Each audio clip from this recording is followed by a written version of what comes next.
Murders of murderers living in fear.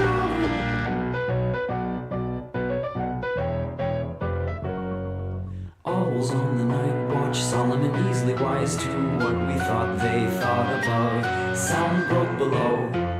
They were in the black wood, coveting indiscreetly, her for him or him for her, shown what they were. I was in the middle ground, looking to find the fountain of infinite mirror. A tree falling, no one would hear. Shadow of nobody there. Murders of murderers living in fear. I was in the clearing, buzzing around to hearing what the bees and birds who knew the words. Soon arrived the twilight, finally the night and day remembered how they came to be.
lemon lime, soda skies, lucky like a 4-leaf clover, strawberry, slice of life, singing with a sip of nectar, sweet like honey on a summer day, I'll stick with you through the wind and the rain, sweet like honey on a summer night, like a busy bee, take a flight, 2, 1, go!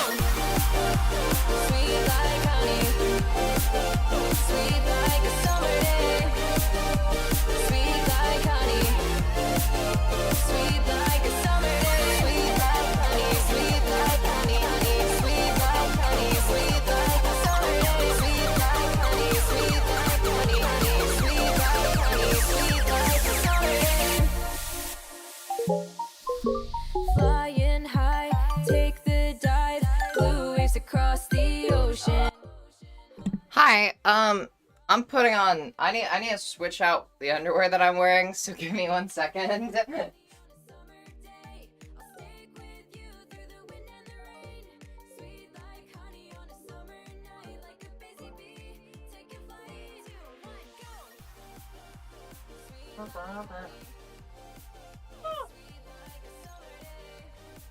I have a specific outfit I want to try. Fuck, I need to message Belle. Forgot.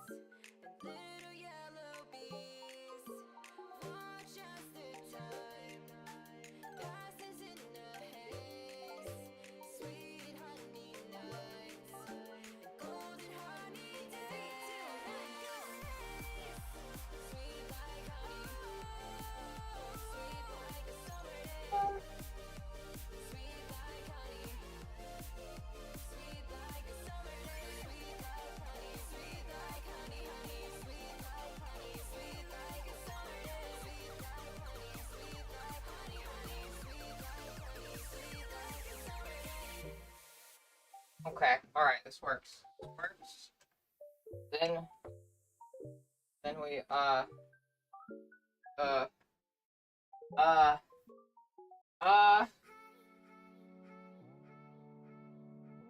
this? I'm dressing pink today, because, I don't know, I'm feeling like it for some reason. It's actually probably not the best idea with, like, the way I did my fucking eyeliner. God damn it. Indecisive ass.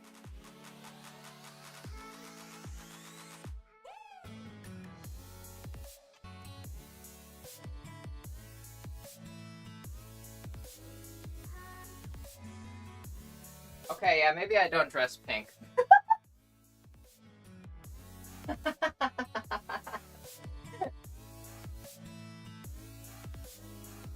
We'll dress in not pink.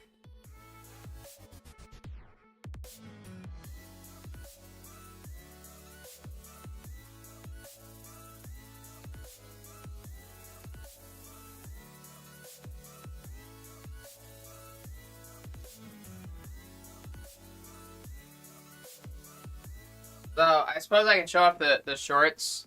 Whole reason I switched my underwear was to wear these shorts. Cause I was like, yeah, let's try wearing it, but it probably doesn't work with the way I've done my makeup today. Let me see. Hi,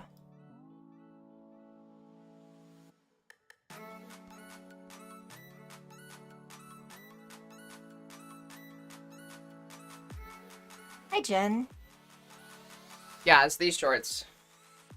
I felt like trying them, but realizing now they don't really work with the makeup. So we're gonna do something else, like, color-wise. But I've been perfecting my technique, okay? Avery asked about it before, and I thought I couldn't be done. But look at my fucking eyelashes. Do my eyelashes look good right now? Psych, trick question. My eyelashes aren't really fucking done up with anything. I've used eyeliner.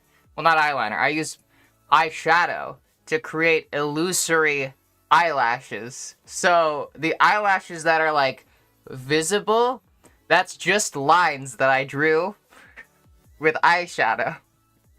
And then I faded it a bit towards the opening of the eyelid. So it looks like I have created the illusion of eyelashes. So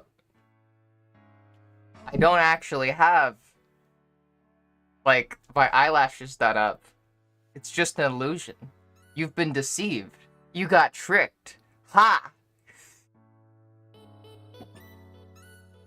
Okay, let me switch shorts.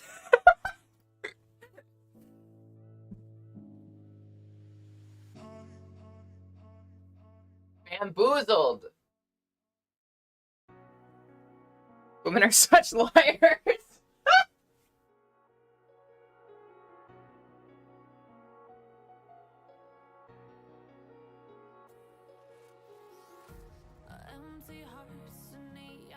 Mainly, I just need to switch out of these underwear. I switched underwear because I was wearing black underwear that showed through.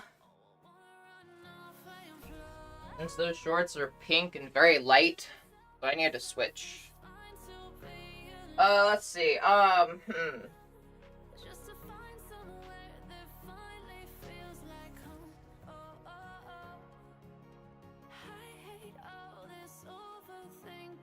don't know what to wear. Bad. Might just go uniform, I guess.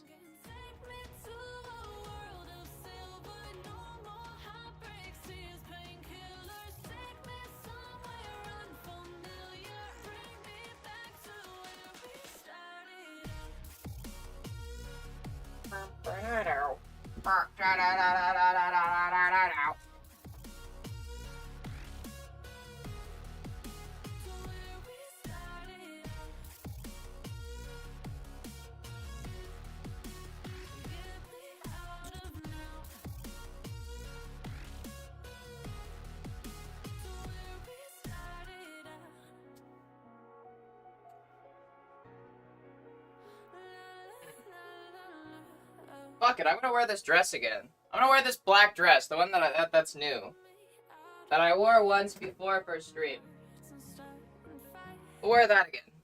Because that was fun to wear. Although, we'll see what it looks like without the push-up bra. And then maybe I'll switch to push-up bra.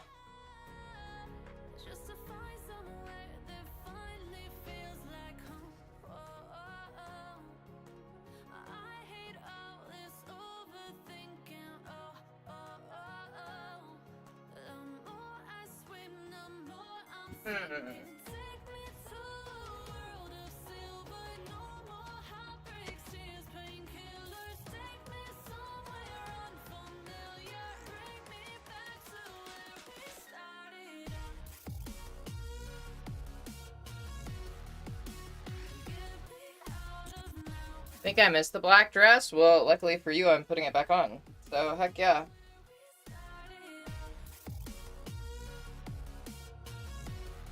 I mean, I could probably just keep the camera on for this. The only problem with this dress is that I have to take it off, like, if I need to go pee.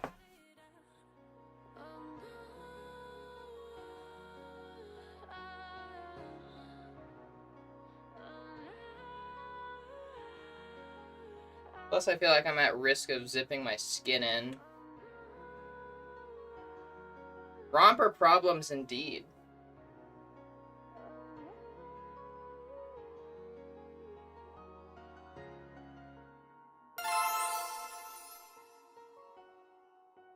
Jeez.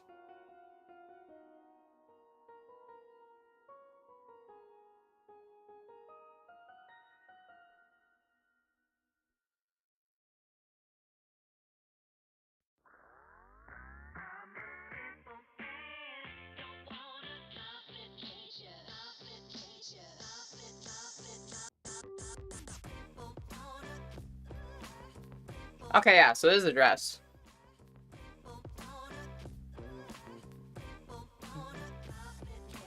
This is it without the push-up bra.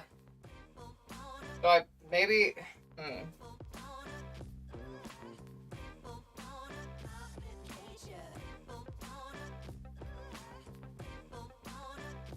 Did I put on the push-up bra?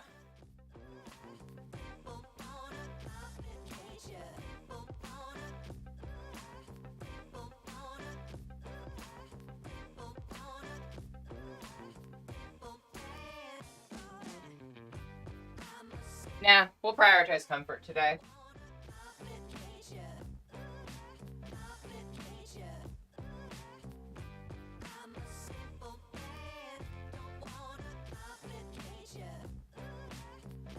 Honestly, I might just go smiley. I might be feeling smiley today.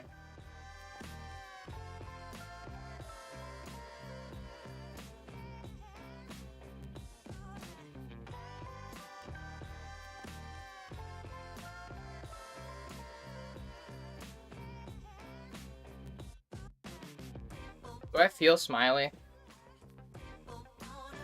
I might be feeling smiley, I'm not gonna lie.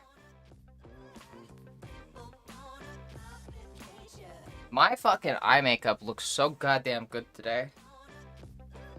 And this didn't even take that long. Like, I know stream started like I started like OBS and like started upstream at like 6:07.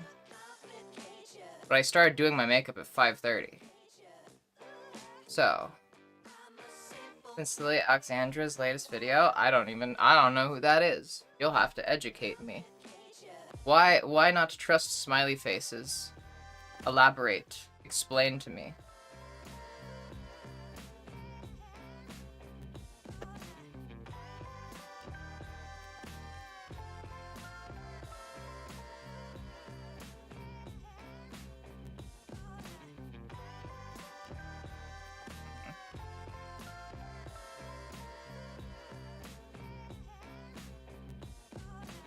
Ooh, what if I wore the big fancy necklace? Wait, hold on, I'm curious. Would that work with this? Hold up, wait. This terrible thing.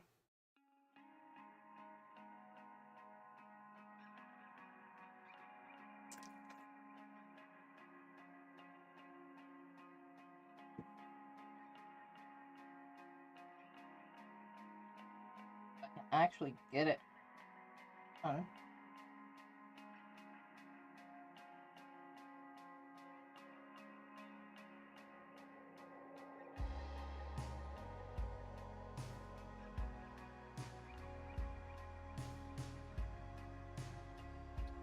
Hmm.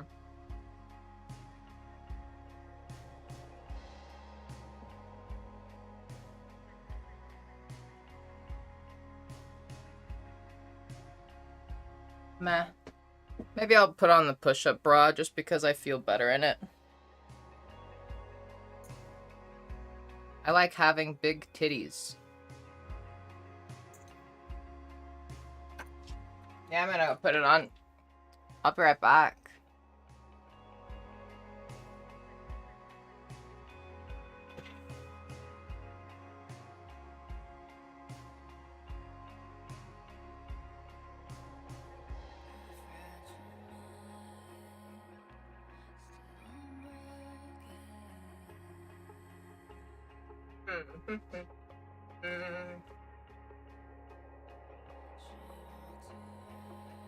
It was Band-Aids. I'm gonna use Band-Aids instead of pasties. Easier.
I don't know what I'm doing. I apologize.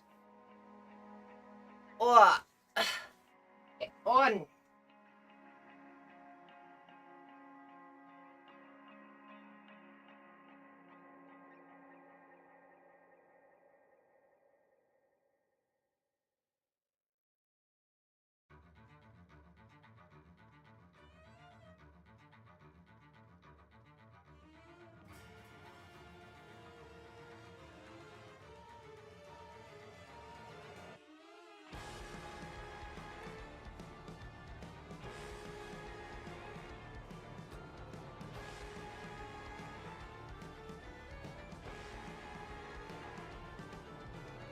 Caught in a wave, so soft and safe.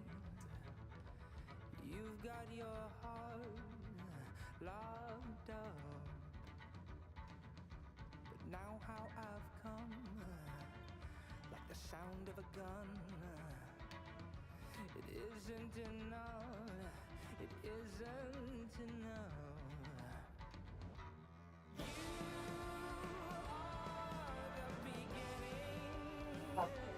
What? Get on.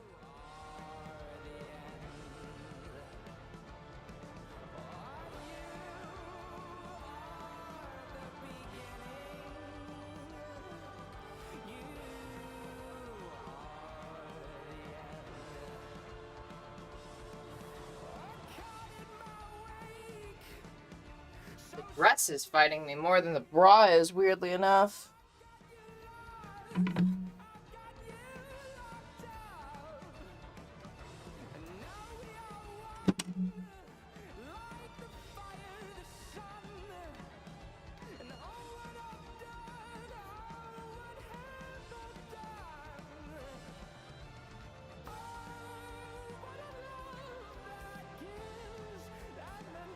Yeah, right. I couldn't help it. I couldn't resist the temptation of the push-up bra. I'm sorry. I just couldn't. It's just too good. Buy regular bra. Wait there.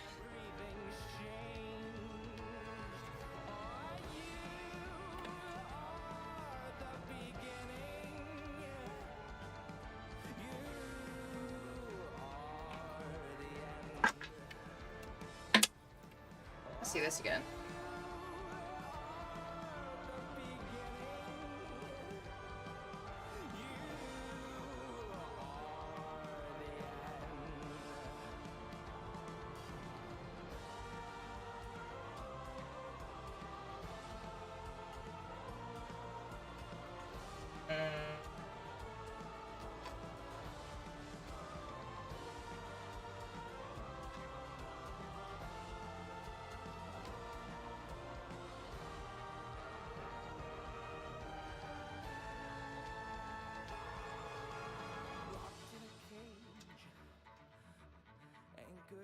We're having fun with jewelry.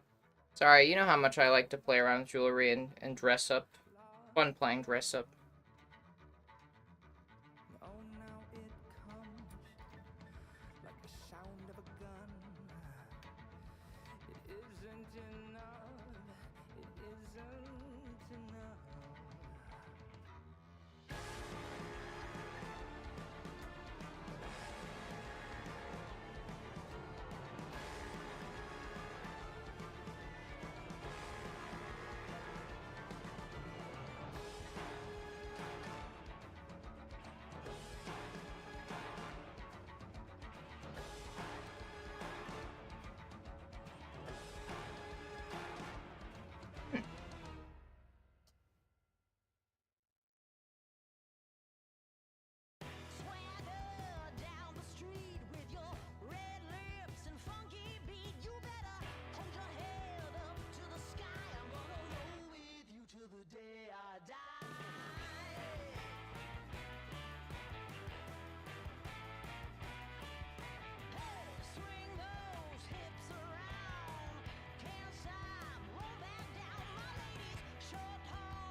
How do I look?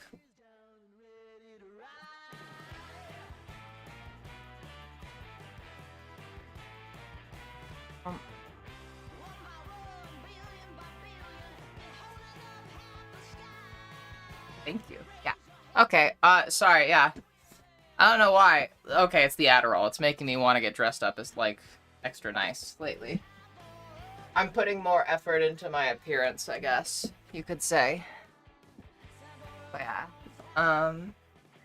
So you've got a pair of mommy milkers? I would not consider that disrespectful. Me personally, no.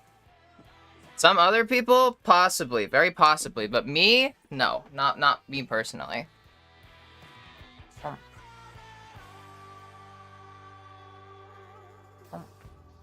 You're tat colored? It's been colored this entire time. What do you mean? It's been colored. Or this one, 'cause this one's not colored. This one, I kind of want to get, like, the, like, moon white. Like, I wouldn't mind filling in the moon with white. Ah.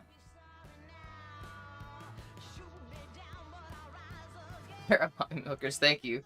Thank you, I appreciate that. I feel like this necklace helps a lot with that. Because it just, like, trails down. Like, it literally draws attention there. Fun fact, this is actually a key component in graphic design, advertisement, etc. If you've got anything that's, like, lines, our eyes are just, like, instinctual. Like, the way our brains work, we follow lines. We follow arrows when we see them. Like, that's just the way our brains are like, the way that our brains work. So anything that looks like an arrow, or anything that lines that coincide, your eyes are naturally going to follow that to, like, focus on a just in case. So that's often used in graphic design to create focal points. So wearing this kind of necklace design, these two in particular, literally draws your eyes into towards my boobs. Like your eyes instinctively are going to be drawn towards my tits. Fun fact. But yeah. Oh, I should say hi. Oh, wait, let me set up YouTube chat, because I haven't done that yet either. Oh, I forgot I was looking at all that stuff online last night. Ooh. That just sounds like I was looking at porn, but I was not looking at porn, I promise. It's something a bit more, private, even. It's something I'm even more private about. Well, right now. Well, I guess I'm not really that private about it. It's something that I haven't talked about, that I've deliberately not been talking about on stream, but I could talk about it.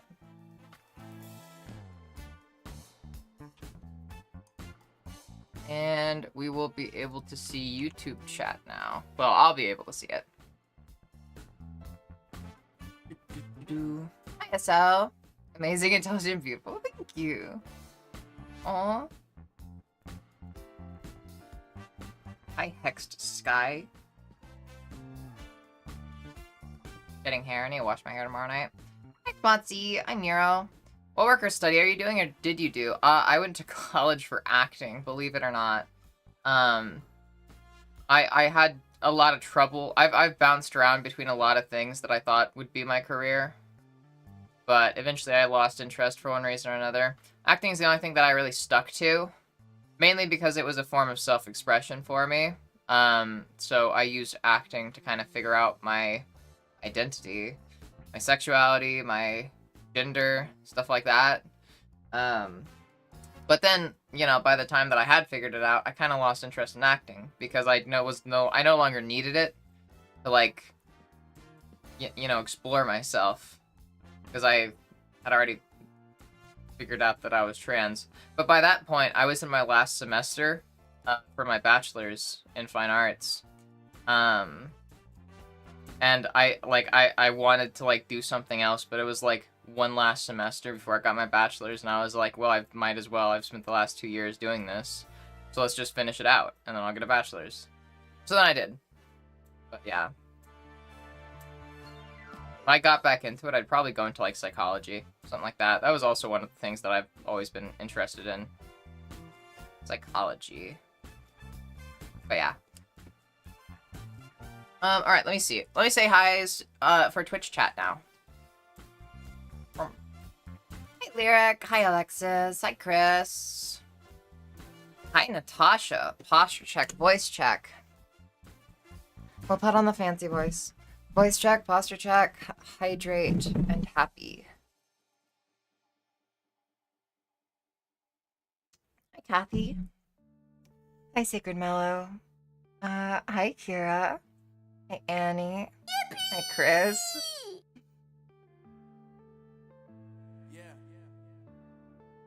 Hi, Flute. Hey, Ellen. Pastel Goth. Ugh, if I did different colored makeup, I would. Oh, that reminds me. I need to message Belle. I want to ask Belle if she wants to do like the, you know, I dress in the pink trans maid outfit. I want to see if we do that possibly this coming Friday or Saturday. Hi, Jen. Witty cool. What? Thank you.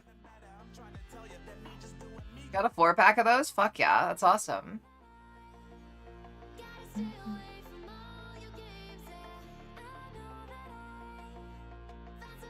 Hey, Bailey. Hi, Sarah. Hey, Verena. No one's ever applied eyelashes on because I was never shown how to. Me neither. I've never put on fake eyelashes. Never. Hi, Bobby Cat.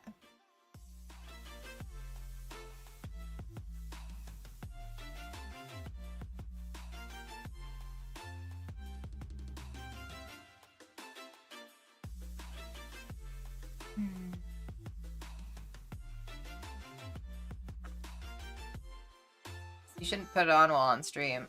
What do you mean? Can't stay at the moment because I got things to do, but I have streamed as well. Thank you.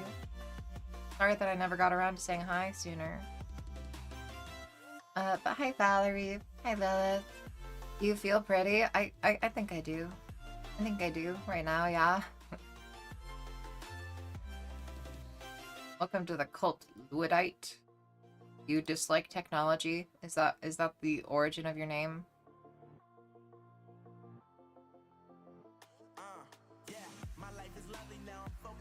Hey, Stereo. The first yellow smiley face was created by a graphic designer named Harvey Ball in 1963. He was tasked to create a design to boost office morale at an insurance company. Basically, higher-ups doing the bare minimum for their employees' mental health. Yeah, that tracks. I actually pretty sure I've heard of that before. I think I know about that history. Back at the mommy milkers comment. Hey, Sage, welcome in. Can I plead entrapment if you catch me staring? Yeah, sure. It's a very nice focal point, respectfully. Yes, thank you, thank you.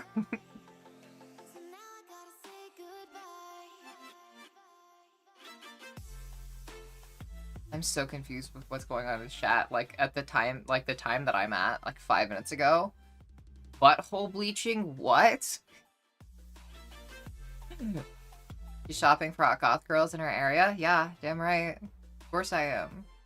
I've got one. I'm trying to collect them. I'm trying to collect them all. I'm not here fucking playing Pokemon with goth girls. Hi, Idmadux. Do you want to talk about it? I'm not sure. It's a weird subject, and it's been very difficult lately.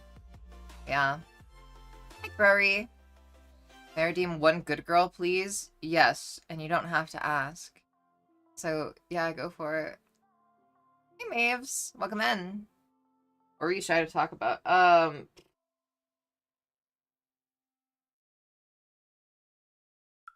Interesting. No, I didn't say I was watching that stuff. I said I was looking at that stuff. Oh, you're speculating what I was looking at. Oh. Alright, come here, Kathy. Come here, come here. Come here. Come here, Kathy. Come here.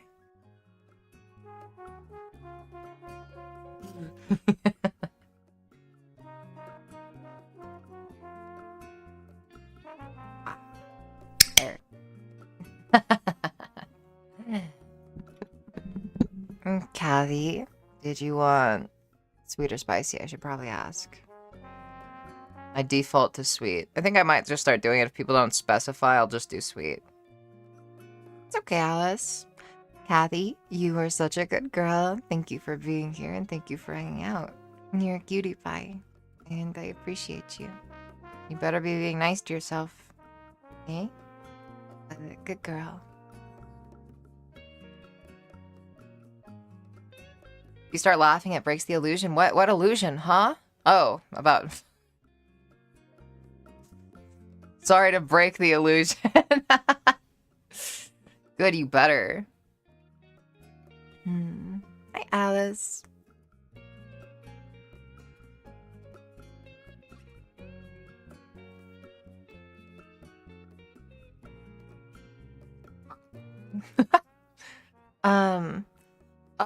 Well, I guess the thing that I've been thinking about, this has been something that's been on my mind for a minute, and it's the culmination of a lot of stress that kind of exploded the other day. Fucking Goth Girls, when she has one, is like buying a single booster pack of Pokemon cards, deciding it's gonna be her life now. What do you mean? Okay, I've got plenty of Goth Girls on standby. All right, I could totally go out and get way more. But I could do it. I could do it. I'm just I'm just like, working with my favorite right now. I believe you. Yeah, damn right you believe me. You better.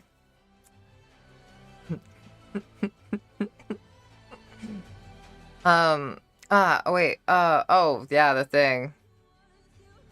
Yeah, it's kind of been a culmination of a lot of things. I mean, I guess...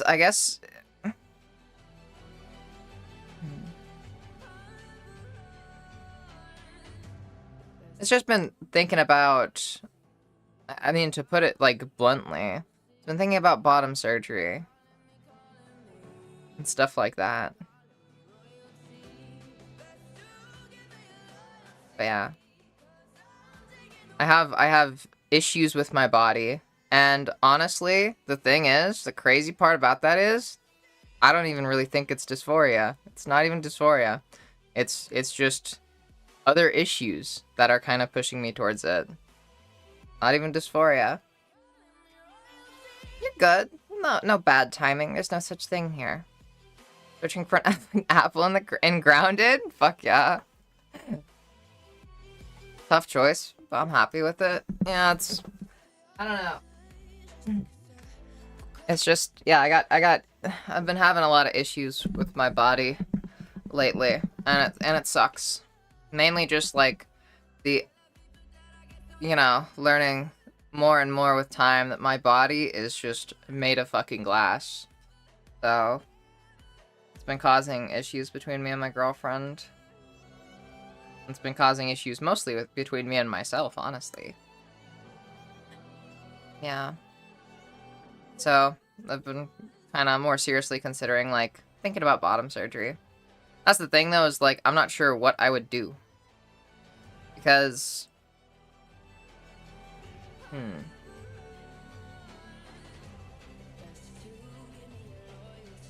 There's, like, basically the two things that I've been thinking of in terms of, like, bottom surgery that I can't really, like, decide between, that I, like, obviously it's gonna take me a while to come to a conclusion, but it's, I mean, I might just do, like, full classic bottom surgery. Just get, like, like, just a full-on fucking vagina. But I don't know, because I kind of like my dick too, I don't necessarily want to get rid of my dick. So then the other option is just the preserving vaginoplasty, which is like non-binary bottom surgery, where you get both. You keep your dick, and then they also just give you a vagina. But that's kind of scary, because that's very new. And I'm already terrified of surgery. So, Like in the hentais, I guess you could kinda think of it like that. Yes, you can have both. Yeah.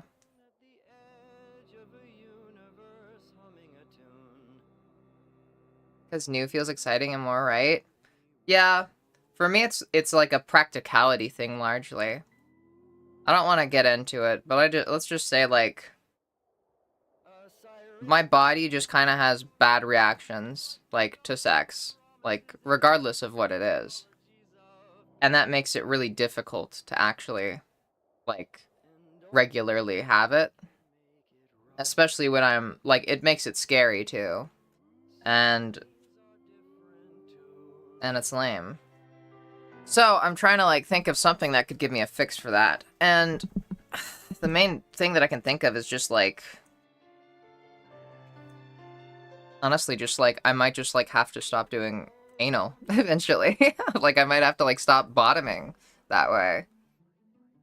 That seems to be like the main area where I have like issues. Like that just creates a bunch of like my body just has bad reactions to it, like in a variety of ways. But oftentimes like sometimes it gets bad enough to where like it's fucking like I have to go to the doctor and it becomes like a larger issue that like lasts for a while. So my so the reason why I'm like thinking about bottom surgery is because I don't want to have to stop bottoming, but I might have to stop bottoming with my ass. for lack of a better way to put it. So, but then I'd need to have another option for that. So that's why I'm like thinking of bottom surgery. It comes from a place of practicality rather than dysphoria, which sucks. But yeah. And just yeah. So like as time goes on, I'm just increasingly frustrated with my body and the fact that I can't have sex without consequences. And even like, and I'm very traumatized, which has always like caused problems in my sex life. I've had a lot of traumatic experiences, but it's just been coming to the realization, like that even when sex isn't scary because somebody's there to make it scary, like even when there's not somebody there that's the reason that it's scary, it's still scary because my body just. I have like a negative endurance stat. like in D&D terms, my constitution score is low as fuck. So like yeah, no matter what I do, there's always I gotta suffer somehow. Like I have to I'm no matter what sex I have, there's gonna be pain. And it just depends on the severity of it. Even topping. I've talked about it before, like my dick bruises from topping. And so then I have a cooldown because I have to like wait a few days for it to like recover, for it to heal back up. Which sucks.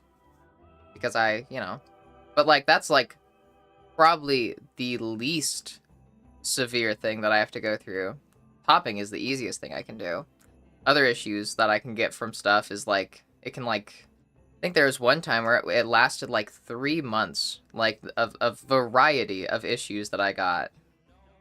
Because just like a very like minor thing went wrong while bottoming. Like, and it sucks, yeah. So it comes from a place of practicality and it's causing issues in my relationship because I'm the type of person where when I want to top, I don't really want to bottom. Like, I can't get into a bottoming mood until I've topped. But when I want to, like, and vice versa. So when I want to bottom, I can't, like, get into a top mood until I've bottomed. Like, until I get it out of my system, I can't switch, basically. My girlfriend's the opposite. She can just do whatever, whenever. But it sucks because then that can create these periods where it's like, I can't bottom for long periods of time, so then that can lead to us just not having sex because I don't want to top. But I also can't bottom. So, like, and even when I can't bottom because, or even when I like it's not medical things that are preventing me from bottoming, there's still the fear of medical things. Because if one thing goes wrong, then I basically have to go into sex with the risk that if something goes wrong just enough, then like I could be dealing with the consequences for months after, potentially. And that makes it scary to do. So then that can create periods where we just like I'm anxious and I'm scared. Because sex is scary. And it sucks.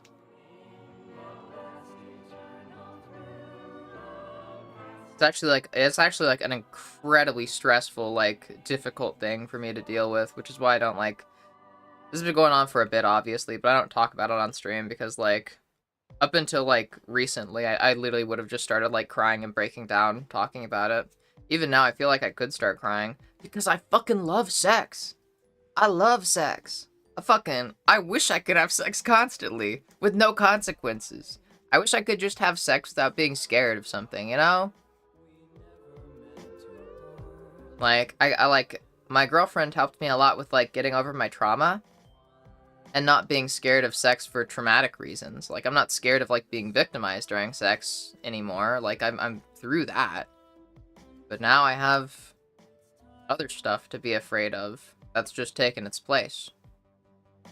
So I'm just kind of boned. Sorry, more accurately, I'm not boned, and that's a problem. So yeah. So I was basically just looking into, like, just doing research into bottom surgery. It sucks because I wish I could just switch between the two. I wish that I didn't have to choose. And even if I did the non-binary route, I'd probably still have to do an orky. So I'd still have to lose something.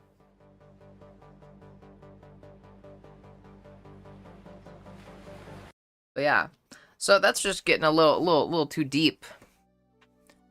How do you know if you are indeed hot or not? It can be scientifically proven. Please help. No, it cannot be scientifically proven. Attractiveness is subjective. It is objectively subjective. Like, it is arbitrary and makes no sense. It varies culture to culture, person to person, time period to time period. There is no objective measure of attractiveness. If you think that there is, you are falling into a trap.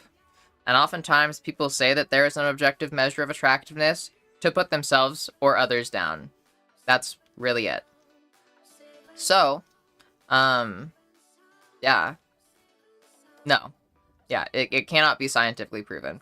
Well, I guess it can be scientifically proven, but the only way that it can be really scientifically proven is, like, still arbitrary and subjective.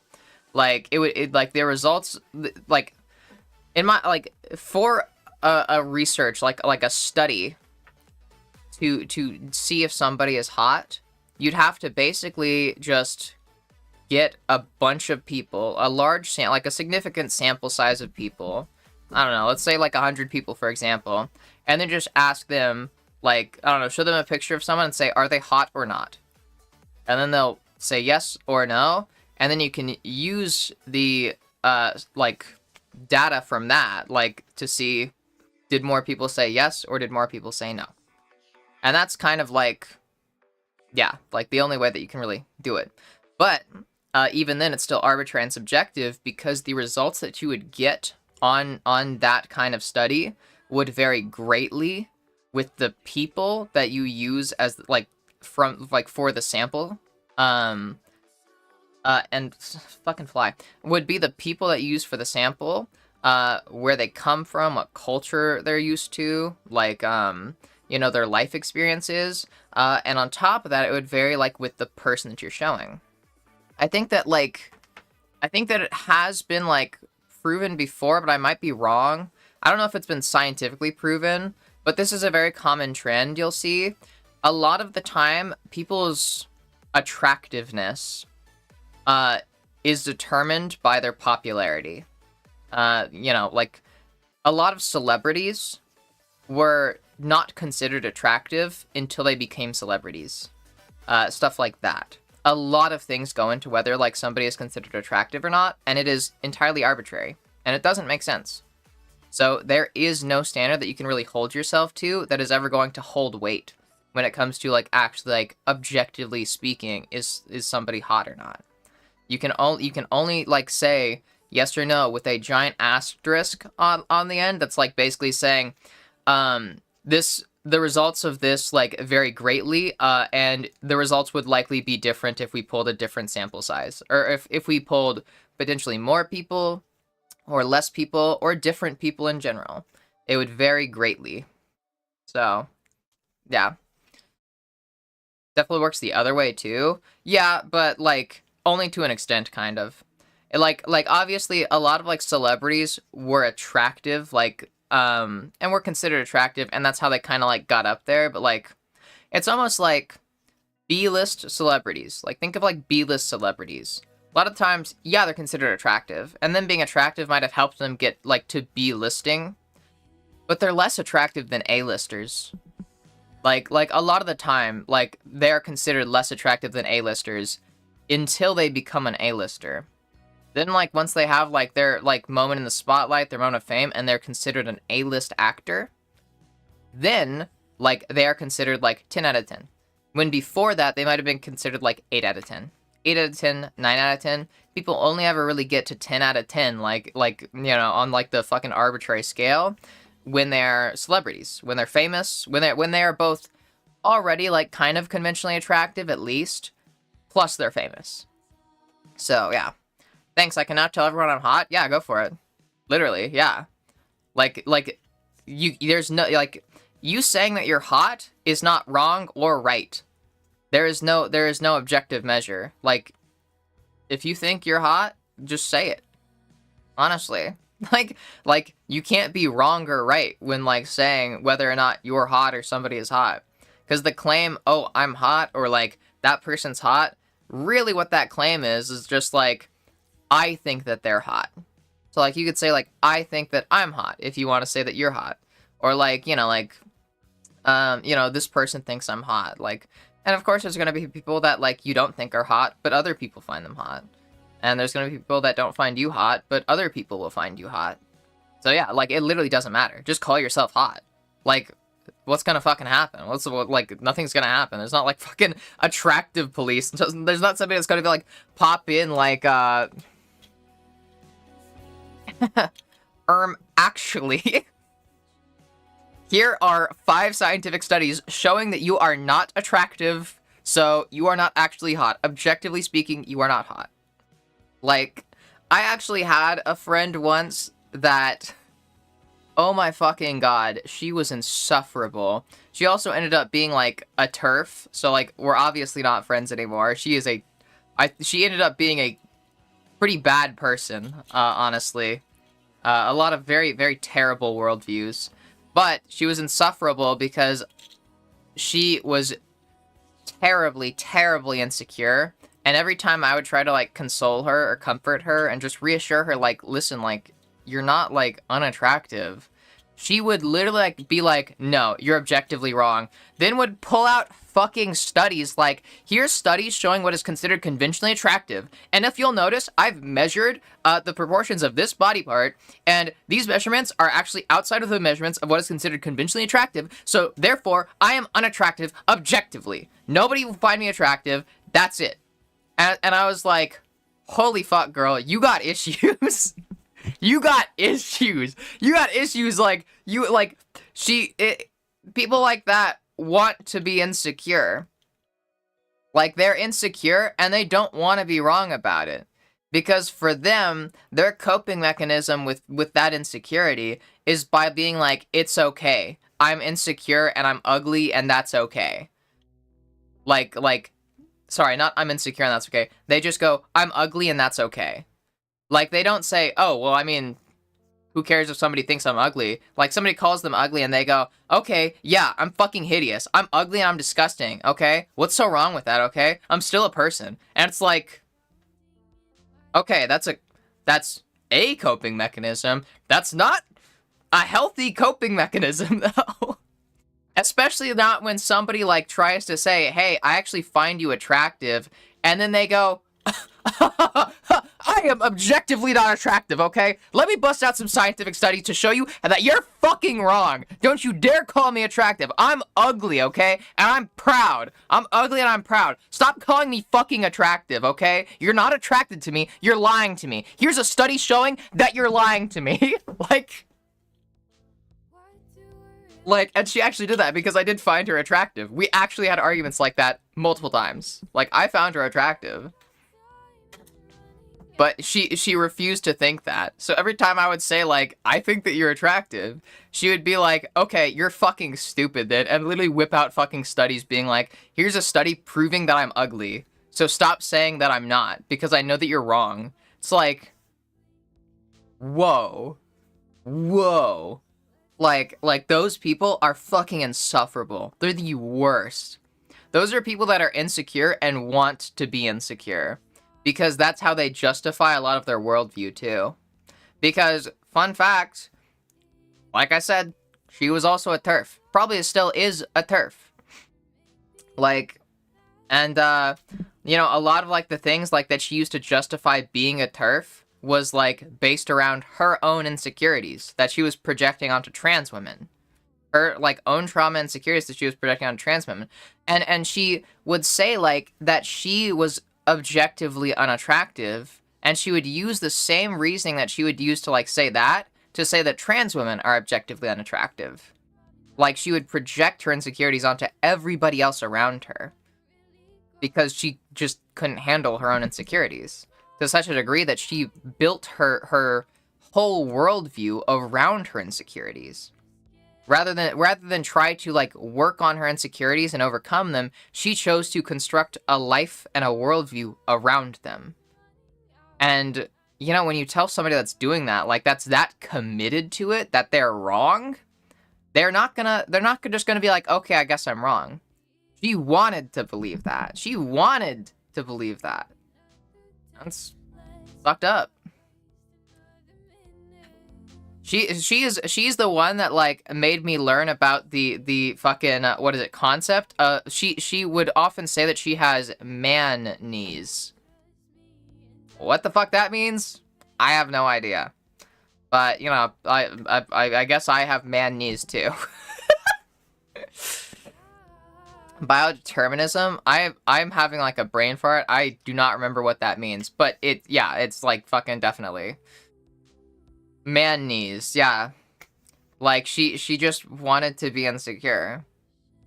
She wanted to think that nobody would find her attractive because then she could justify the self-hatred that she had for herself. You know? Like, she hated herself. Like, you know, that insecurity stemmed from that self-hatred, or they fed into each other. It's kind of hard to say. But, you know, like, if I tell her that she's not unattractive, then her self-hatred isn't justified. She needs to justify that self-hatred by justifying that she is unattractive, objectively. Like, and she didn't want to stop hating herself. It's like, yeah. It's fucked up. But yes, people like that fucking suck. They're so goddamn annoying. Like, right? Yeah, for real. Like, a therapist, please.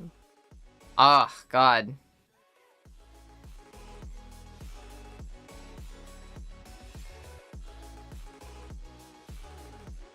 I can say I'm not. Otherwise, I've actually had at least one off in the last 16 years. Chris, don't fucking start with me.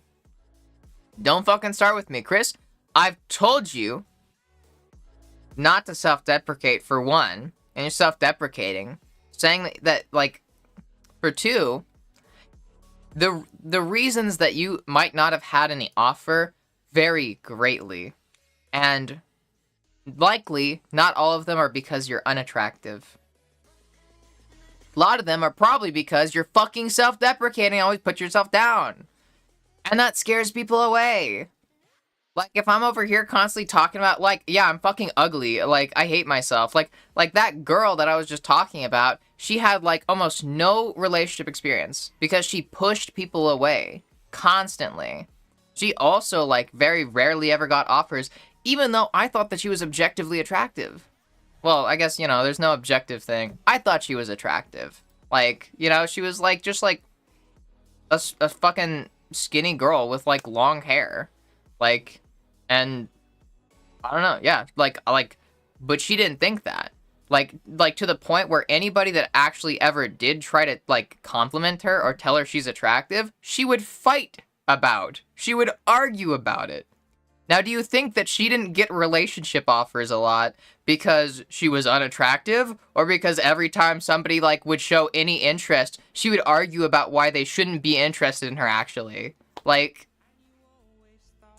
and even if you're not actively going as hard as like she did, again, that shit rubs off. Like, you keep talking to yourself like that, that does subconsciously influence your behavior. People pick up on that. When you're insecure and you're like mean to yourself, people pick up on that.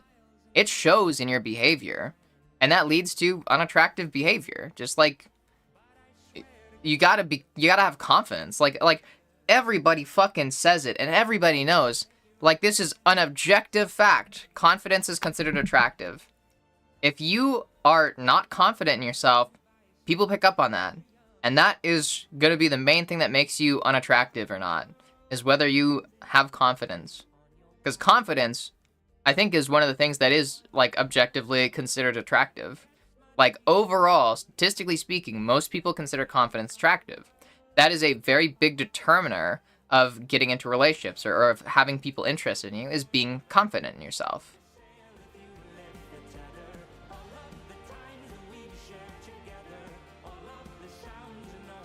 A girl would take a tape measure to her hookup's taints to determine their stats on fertility? What the fuck, Kira?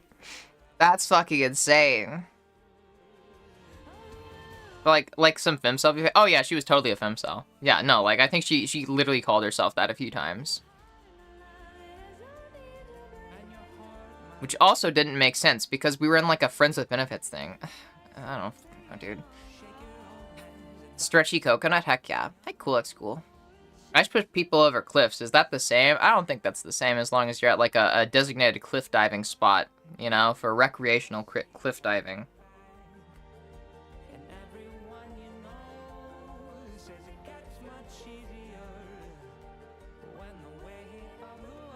Hey, Princess Prisons.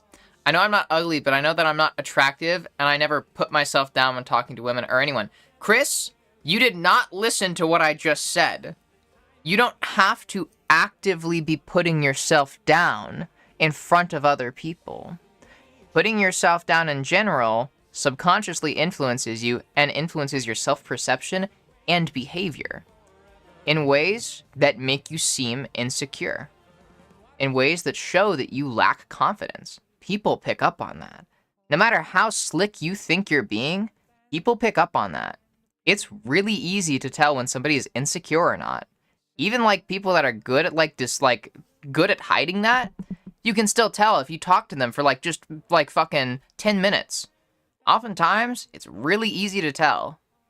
Just the way that they talk. The way that they approach conversations, that they approach other people. The way that they talk about themselves, about what they're interested in. Like, what is it?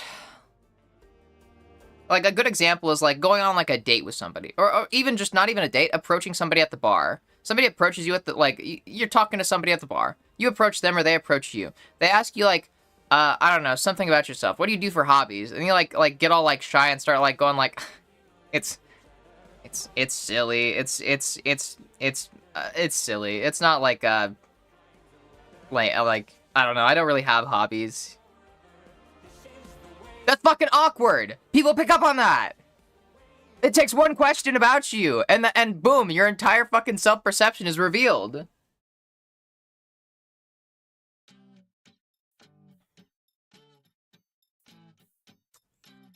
Sexy, I don't know it. Heck yeah. Hey, Princess Prisms. Carry yourself like life is fine, even when it isn't. Well, yeah, just carry yourself with like, even when life isn't okay, you need to like still be like, yeah, I'm okay. Like, even when you don't like possibly life in like as it's happening or life in general, like that doesn't mean you have to dislike yourself, you know? I have plenty of issues with life in general, but I'm like all right with myself. I'm on good terms with myself. I'm on all right terms with myself. Obviously, I got a lot of issues with my body lately, especially like for the reasons I was just mentioning. But yeah.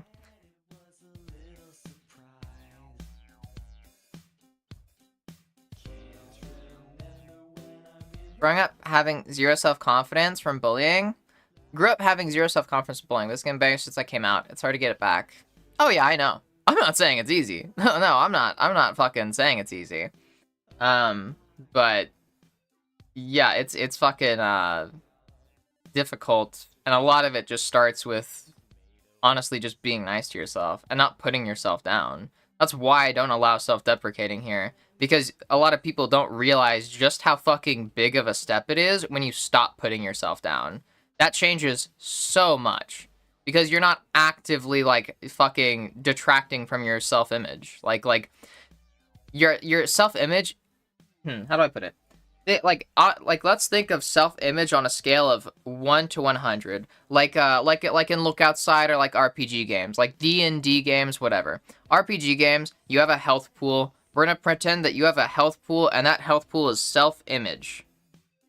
Okay, that health pool recovers very, very slowly. Maybe like you get 1 point a day. More likely, it's gonna be like 1 point a week. 1 point a month, something like that. And it varies a lot depending on circumstances. But whenever you self-deprecate, whenever you put yourself down, you are actively detracting from it. Like, you subtract self-image, even when you don't do it intentionally. Like, over time, that does subtract self-image. And even if it happens slowly, it happens still fast enough to where it completely negates the recovery that you might have for it. It's like, every time you self-deprecate, you lose maybe like 0.25, self-image points. But you gain 1 self-image point, let's say, every month.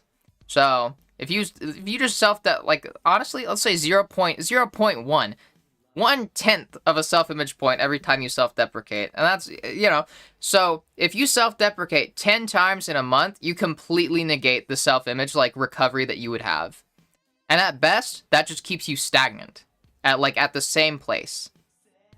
But, the more that you're at the same place, the more that your self-image does not recover, more likely you're gonna keep using self-deprecation to cope with the fact that your self-image has taken some damage. So then the more that you use that to cope, the more damage you deal to it, to where you're not just negating the recovery of your self-image, you are completely just making it non-existent. Like you have a net negative for your self-image rather than a net positive. And that's why self-deprecating ain't bad, because even when you don't mean it to be mean to yourself, even when you're not trying to actually fuck up your self-image, you're still doing it very slowly because it subconsciously influences you. Self-deprecation has statistically been fucking proven that it negatively impacts your self-perception, that it negatively impacts your confidence. Because even when you mean it as a joke, you still hear it. Your ears still hear it, and your brain still takes in that information. And your brain can't really tell the difference between, it's not good at telling the difference between you saying things to yourself or other people saying things to you. It's still, whether it's your voice or somebody else's, you're still hearing it. And your brain still takes that in, and that does impact your, subconscious. It impacts, just the way that your brain processes information, and handles it. So it does negatively impact your self-image with time. Very slowly, it chips away at it. But if you do it enough, it negates any fucking positive benefits that you get from other things. To the point where you just either have a net 0 self-image recovery or a negative, net negative for self-image, where your self-image just gradually, very, very slowly going down. And obviously, there's a lot of other things that impact your self-image, like bullying, like Elwin said, bullying, it does a lot of fucking damage to your self-image. And self-deprecating while you're also being bullied just means that you're gonna, lose it even faster. Therapy and being nice to yourself, that gives you more self-image, you recover self-image faster. The nicer that you are to yourself, the nicer the people are around you. Your self-image is influenced by yourself and by people around you. So you need to make sure that you're a good influence on yourself. Because even when you think you're being slick, even if you only self-deprecate in private, you're still fucking taking down the self-image. And that impacts your behavior. And people pick up on that. Because a lot of your behavior is subconscious. I feel like a lot of people don't realize this. So much of your behavior is subconscious. Like that, like it is influenced by your subconscious, like habits, fucking self-image, emotions, stuff like that. You cannot consciously control those things, so it's going to come out. Like it's kind of like the similar. It's why people like use the phrase like somebody let the mask slip, because eventually, even if you're doing your best, you cannot keep that mask up. You cannot hide the stuff like that is going on inside of you subconsciously. You cannot hide that inner turmoil. It does come out, whether it's just cracks in the mask or the full-on mask came off kind of moment. Like, there will be cracks in that, like, fucking mask that you wear. And people will see that and pick up on that. And people don't like that. You scare people off when you do that. But yeah, let me, like, In person, I'm very shy to begin with. Once I get to know someone, there's no shutting me up. Cool. That's good. Just have that fucking... I don't know, just like, I feel like a lot of that shyness is going to be very much influenced by your self-image. Don't get me wrong. You can be shy without having a negative self-image. But, like, Chris, just from all the conversations we've had on stream before, I know for a fact that at least some of your shyness is totally because you, like, are very self-deprecating. Like... And I know that outside of the stream, you probably self-deprecate way more. Because you used to self-deprecate a lot in my stream. And I had to fucking train you out of it. But you still do it sometimes in my stream. So if you're still doing it in my stream after this long, I'm willing to bet that that's just a fucking circumstantial thing that you know not to do in my stream in particular. But you still do it outside of stream. A bunch. So... I fucking see it. That's also another example of me picking up on that shit. Because if you didn't do it outside of my stream, you probably would have stopped doing it by now. In my stream. That makes sense? IBTM, can you be too confident? I don't think so. A lot of the time, overconfidence is like what is referred to as overconfidence is arrogance. Like, that's just arrogance. It's not necessarily being too confident. It's being like... How do I put it? Thinking that you're better than other people. Or that you know better than other people. Which I guess you could say is a kind of confidence. But I think that's more so a byproduct of just lacking confidence in everybody else. Does that make sense? Like you can be confident in yourself and also confident in other people. But like arrogance is when you're confident in yourself, but you're not confident in anybody else. Like you only have confidence in yourself and you don't trust anybody else. Like you don't have any like nobody else has any fucking weight to you. Like I think that overall I am a very confident person. Like I think I am. I obviously still have issues, but overall I think I'm a very confident person. But I don't think I'm an arrogant person because I'm also confident in people around me. Like, I trust other people around me. There's people that know better than me on things. I don't think that I know better than them. I'm confident in myself. I think that I know a lot. I think that I'm smart. I think that if I really wanted to, I could learn and figure out and probably, maybe possibly, even be more knowledgeable about things than other people if I put in the work. But I don't want to, because that's just not what I'm trying to do with my life. So I'm willing to trust that other people that have put more time and actually put that effort into it, that they do know better than me. I'm confident in them. I'm confident in myself too. I'm confident that I could do the same, if not better than them, if I put in the effort, but I don't want to put in the effort. And vice versa. Like, they'd probably, like, recognize that I could do some things better, like, but that they could also even be better than me if they put in the work for that.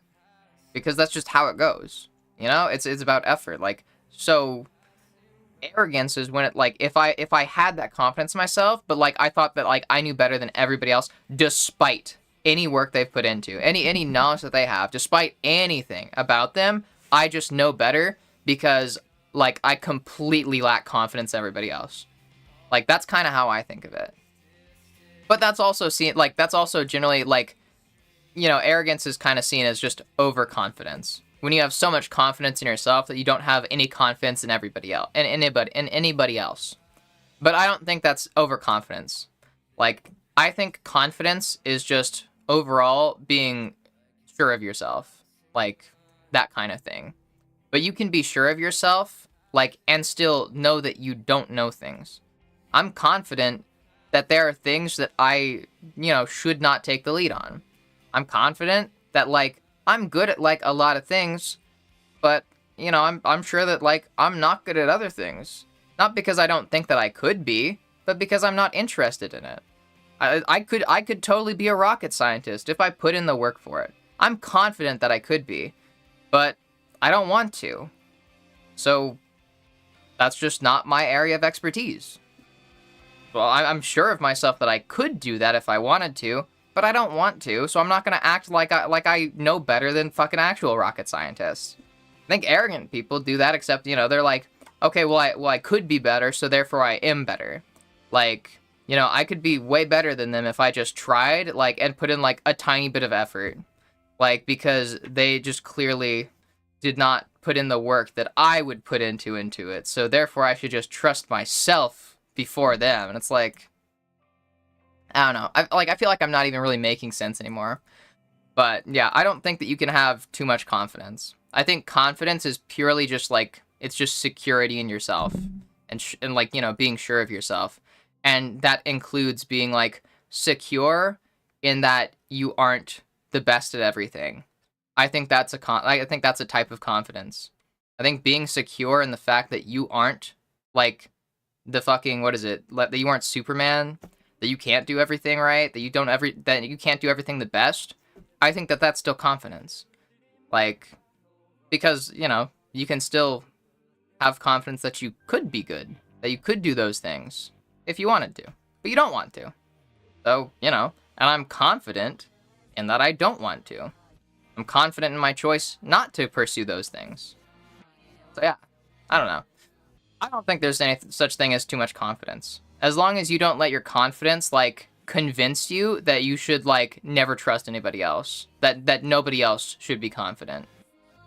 Like, I think everybody should be confident and sure of themselves. And that includes being, confident in just, like, that it's okay to not know everything. Confident in your specific skills and your ability to learn more skills, but not that you have to. I don't know. Me before I cracked the anal coughlin this morning. We have to transition. Damn, I look like shit. Time to do my hair, right? Only recently realized how much anxiety I carry on a daily basis. I feel that, yeah. Once they're not negative vibes in the universe, they come back. Yep. Self-deprecating is just shooting yourself in the leg when you're trying to get away from the negativity. Yeah. It's justifying the negativity. Like, you're just justifying, like, the feelings. You're feeling bad, and you're like, okay, well, I guess I should feel bad after all. Like, you're not gonna feel better if you keep telling yourself that you should feel bad about it. Like, or that the insecurities that you feel are justified. Like, self-confidence is a cognitive skill. It's tiring and exhausting to build the pathways to make connections with a stable, positive self-perception. Hold on, I barely processed that. I read that, but I did not actually intake any of that into my old noggin. Self-confidence is a cognitive skill. It's tiring and exhausting to build the pathways to make connections with a stable, positive self-perception. Yeah, okay, yeah. I agree with that, Bri. Yeah, I think that a lot of things that aren't normally considered skills are skills. Self-confidence, like willpower, shit like that. Composure. A lot of these things, like, are skills. Like, pretty much. Like, it's just skills.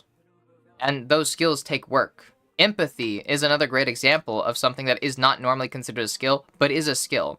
Empathy is something that you have to, like, normally you have to teach it, but you also have to learn it. Like, and it takes practice, and it takes work. And a lot of people act like empathy is just an innate characteristic. It's not. The capacity for empathy is an innate characteristic.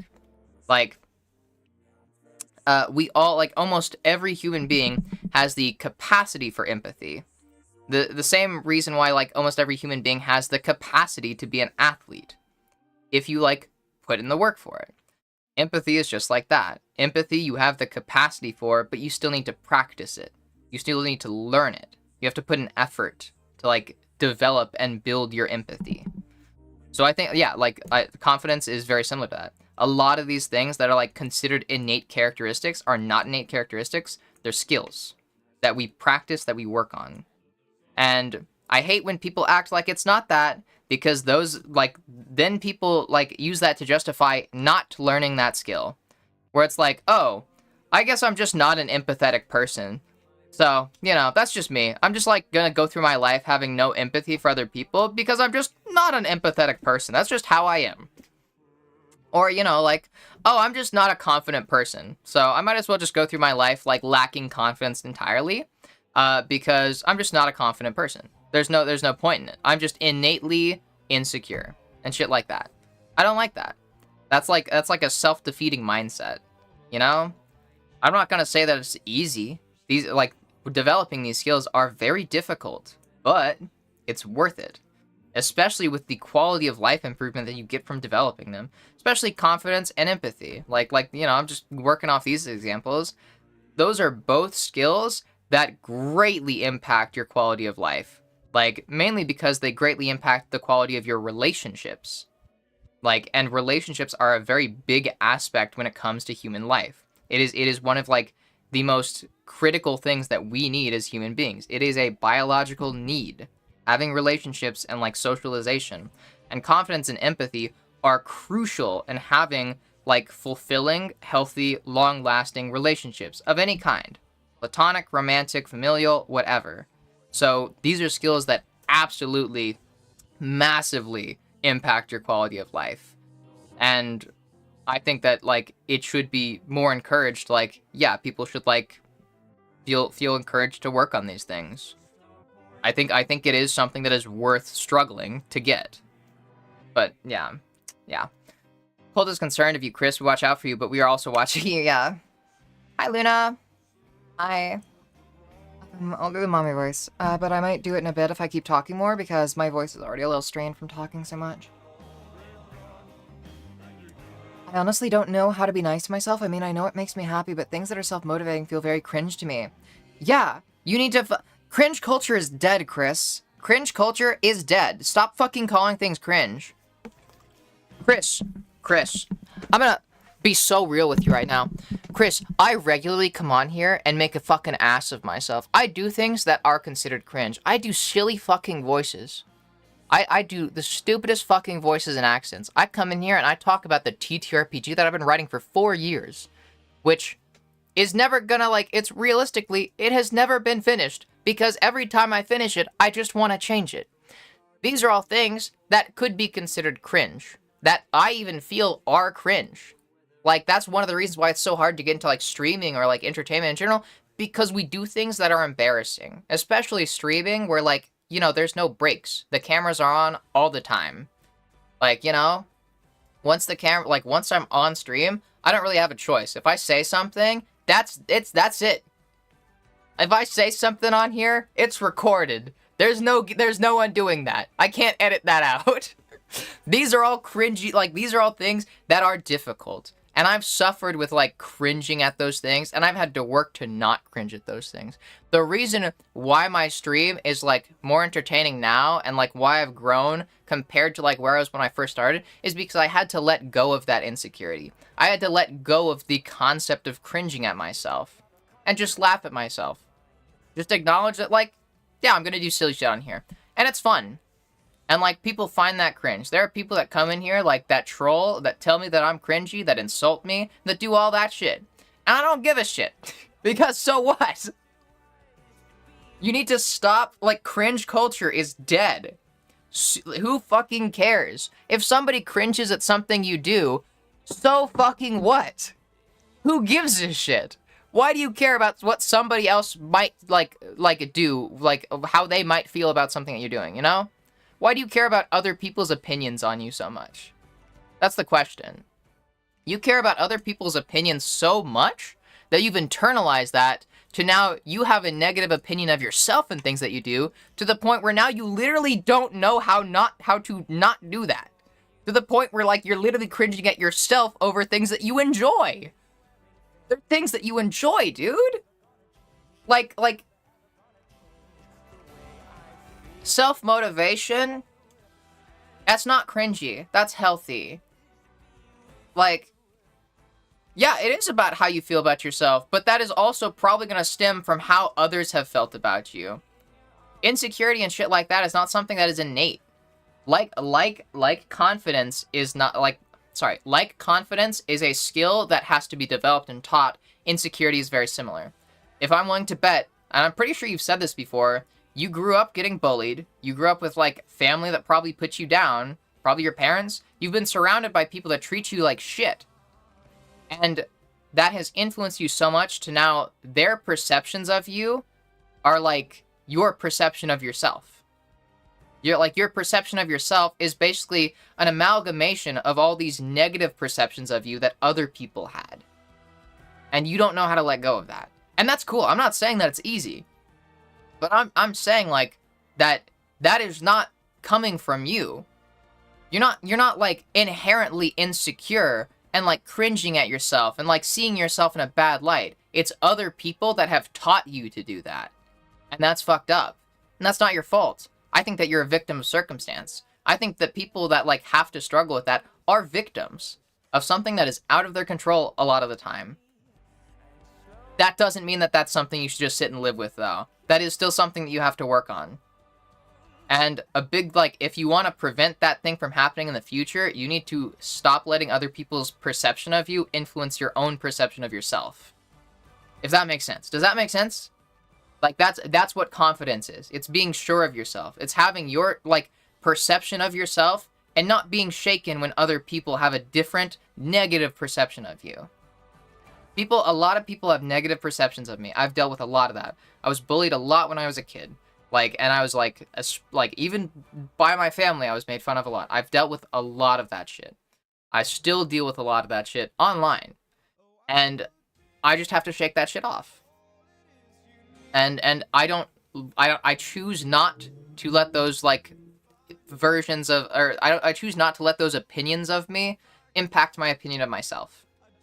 I rather instead choose to like prioritize the opinions of other people that actually have my best interest in mind.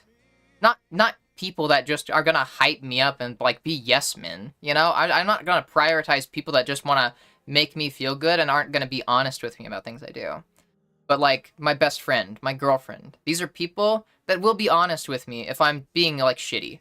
Not because they think that I'm shitty as a person, but because they want what's best for me, and they know that that's not going to be good for me or other people. And they raise my confidence because they, reaffirm and praise me for the things that I do well, and they help me learn from my mistakes when I make them. They don't affirm my mistakes. They help me be better people because of that.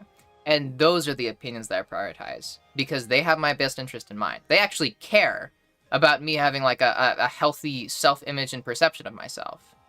Like, and I try to do that with other people. Like I've done that for my best friend. I've helped him a lot, like with him dealing with his insecurities. I've done that with my girlfriend too, with helping her deal with her insecurities. And their confidence, both of them, has changed a lot just because of having that kind of support and like having that good influence. And now they return that to me. And now I share that influence and influence people in chat watching through stream. This is just another medium where I'm trying to be a good influence to help people and, you know, help like want what's best for people. I'm not gonna like fucking hype you up if you do something shitty. I'm gonna call you out and tell you to your face, hey, that was fucked up. And I have done that before for a lot of people here. And it's not because I want to like put anybody down, but because I genuinely want what's best for people.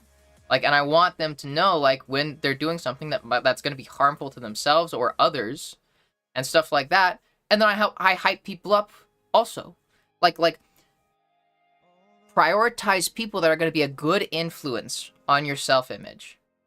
Those are the people that you should prioritize their opinions. Do not listen to other people that don't have your best interest in mind, or worse, they want you to actively feel bad. You've had a lot of people in your life that actively want you to feel bad about yourself, and now you feel bad about yourself. And you listen to them. And I don't think that's a fault of you. I don't think that's your fault. Like I said, I think you're a victim. Human beings, we have an innate desire for socialization. We want other people to see us. We want to know what other people feel like, what they think of us. We care about that. But some people take advantage of that because they deliberately want you to feel bad about yourself. So they take advantage of the fact that you want to know what they think of you. And they use that to change your perception of yourself. And that's fucked up. That's really shitty. And that's why I say that you're a victim in this situation. I don't think that you're a bad person or anything. I think that you've been victimized by these people in your life. And I hate to see that. But I don't want you I need you to understand this is something that you have to grow out of. This is something that you need to work through. That's not right. You're not supposed to feel this way about yourself. That's not healthy. It's not healthy for you. It's not healthy for people around you. It's not healthy for anybody. It's not even healthy for the people that want you to feel bad about yourself, because they develop a reliance on making other people feel bad about themselves, and that is actively going to fucking ruin their social life, because then they're going to do that with people around them, and that's going to make them a toxic person that other people avoid. It is literally harmful to everybody. So don't fucking sit there and try to justify your insecurities. Don't tell me, don't try to tell me, okay, yeah, I feel bad, but it's okay that I feel bad. That is how you're coming across. I'm over here telling you, hey, you gotta stop being mean to yourself, and you're like, okay, but what if I deserve to be mean to myself? What if I deserve it? What if it's good for me to be mean to myself? Because me being mean to myself is what's right. It's you're doing the thing that girl I was talking about was doing, except just on a fucking more subtle, insidious, insidious version of it. You're doing the thing where it's no, I am objectively bad. Here are fucking studies to back up that I'm bad. Stop complimenting me. Stop trying to make me feel good about myself. I feel bad about myself, and I'm supposed to. You're doing that, but on a subtle scale. You're doing it on a much smaller, subtle, insidious scale. Stop it. Stop. Bad. Bad. Stop self-deprecating. It does influence your self-perception, and that influences your behavior, and that isolates you. That pushes people away. Arrogance is confidence turned mean. I mean, the reason I don't think arrogance is confidence is because, confidence turned mean isn't confidence. Somebody that's confident in themselves is not going to be mean to other people, because why would they? What do you get from that? Right? Confident people don't need to be mean to other people. There's literally no reason. It is pointless. People that are mean to other people that come across as confident, oftentimes they derive that confidence. They get that confidence and their self-worth from putting other people down. They have a perspective on life that it's a fucking ranking system. And the way that they increase their rank on a social scale is by lowering the rank of other people. That's how they feel better about themselves. That's the only fucking reason that they have to be mean is just to lower other people on that scale so that they feel better about themselves. Because when other people go below them, that means that they go up. So people that are deliberately mean to other people that come across as confident, that confidence is fake confidence. Because that confidence is dependent on other people being below them. It's dependent on other people being beneath them. And if there weren't other people around, that confidence is gone. If those people that were below them all suddenly disappeared, now all of a sudden, they have no confidence. Their confidence is dependent on other people not being confident, which means that they're not actually confident. Confidence, real confidence, should be completely separate from other people. It should not have, like, it should not be dependent on anybody else. I'm confident, and like I said, my best friend, my girlfriend, they've helped my confidence. But my confidence is not dependent on them. If they started being mean to me, if they both fucked out of my life or whatever, I'm not gonna lose my confidence. That's gonna hurt. It's gonna feel shitty. But my confidence is not dependent on them saying nice things to me. They just help me build my confidence that way. But if they left, if they stopped doing that, I'm still gonna be confident. That is what real confidence is. Your confidence, like real confidence, it's never dependent on other people. Other people can help you, like, achieve more confidence, but it can confidence can never be dependent on anybody else. Real confidence needs to, like, come from yourself. It needs to come from within. Like, it needs to be self-sustaining. Does that make sense? Like it needs to, like, be able to exist, like, independent of other people. That, like people that are, like, you know, confident but mean to other people, that put other people down, you take that person, like, make them move cities. You know, make them move cities. They have to move to a different city. They know nobody there. All the confidence is gone. Because all of a sudden, all the people that they were able to compare themselves to before, that they had decided were beneath them, those are all gone.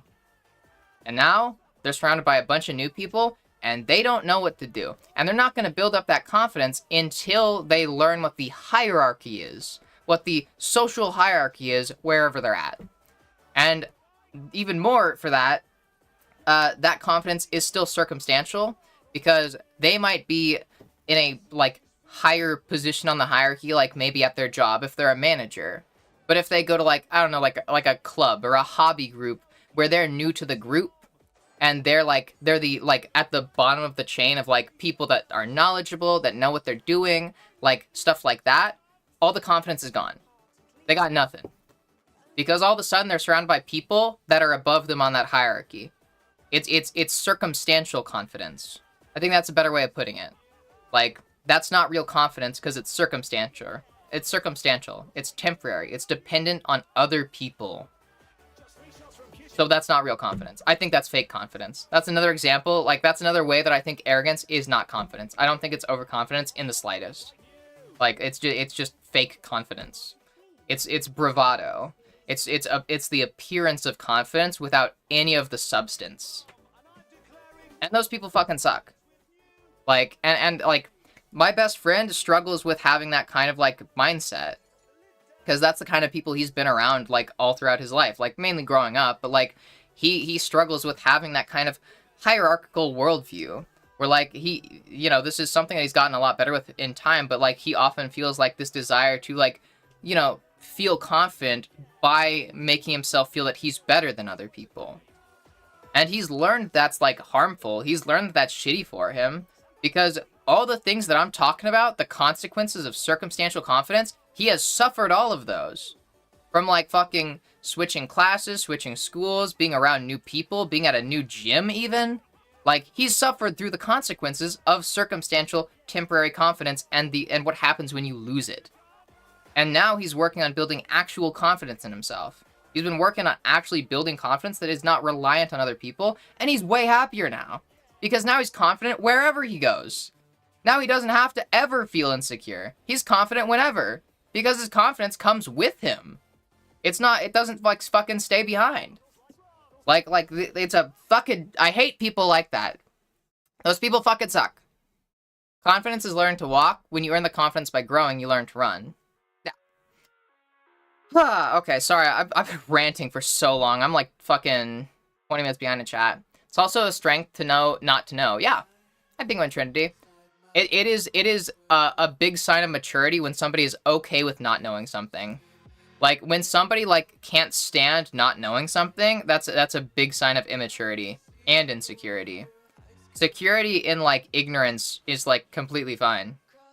You know? Like, I'm fine that I'm ignorant about things. There's things that I don't know. And I don't know that I don't know them, even.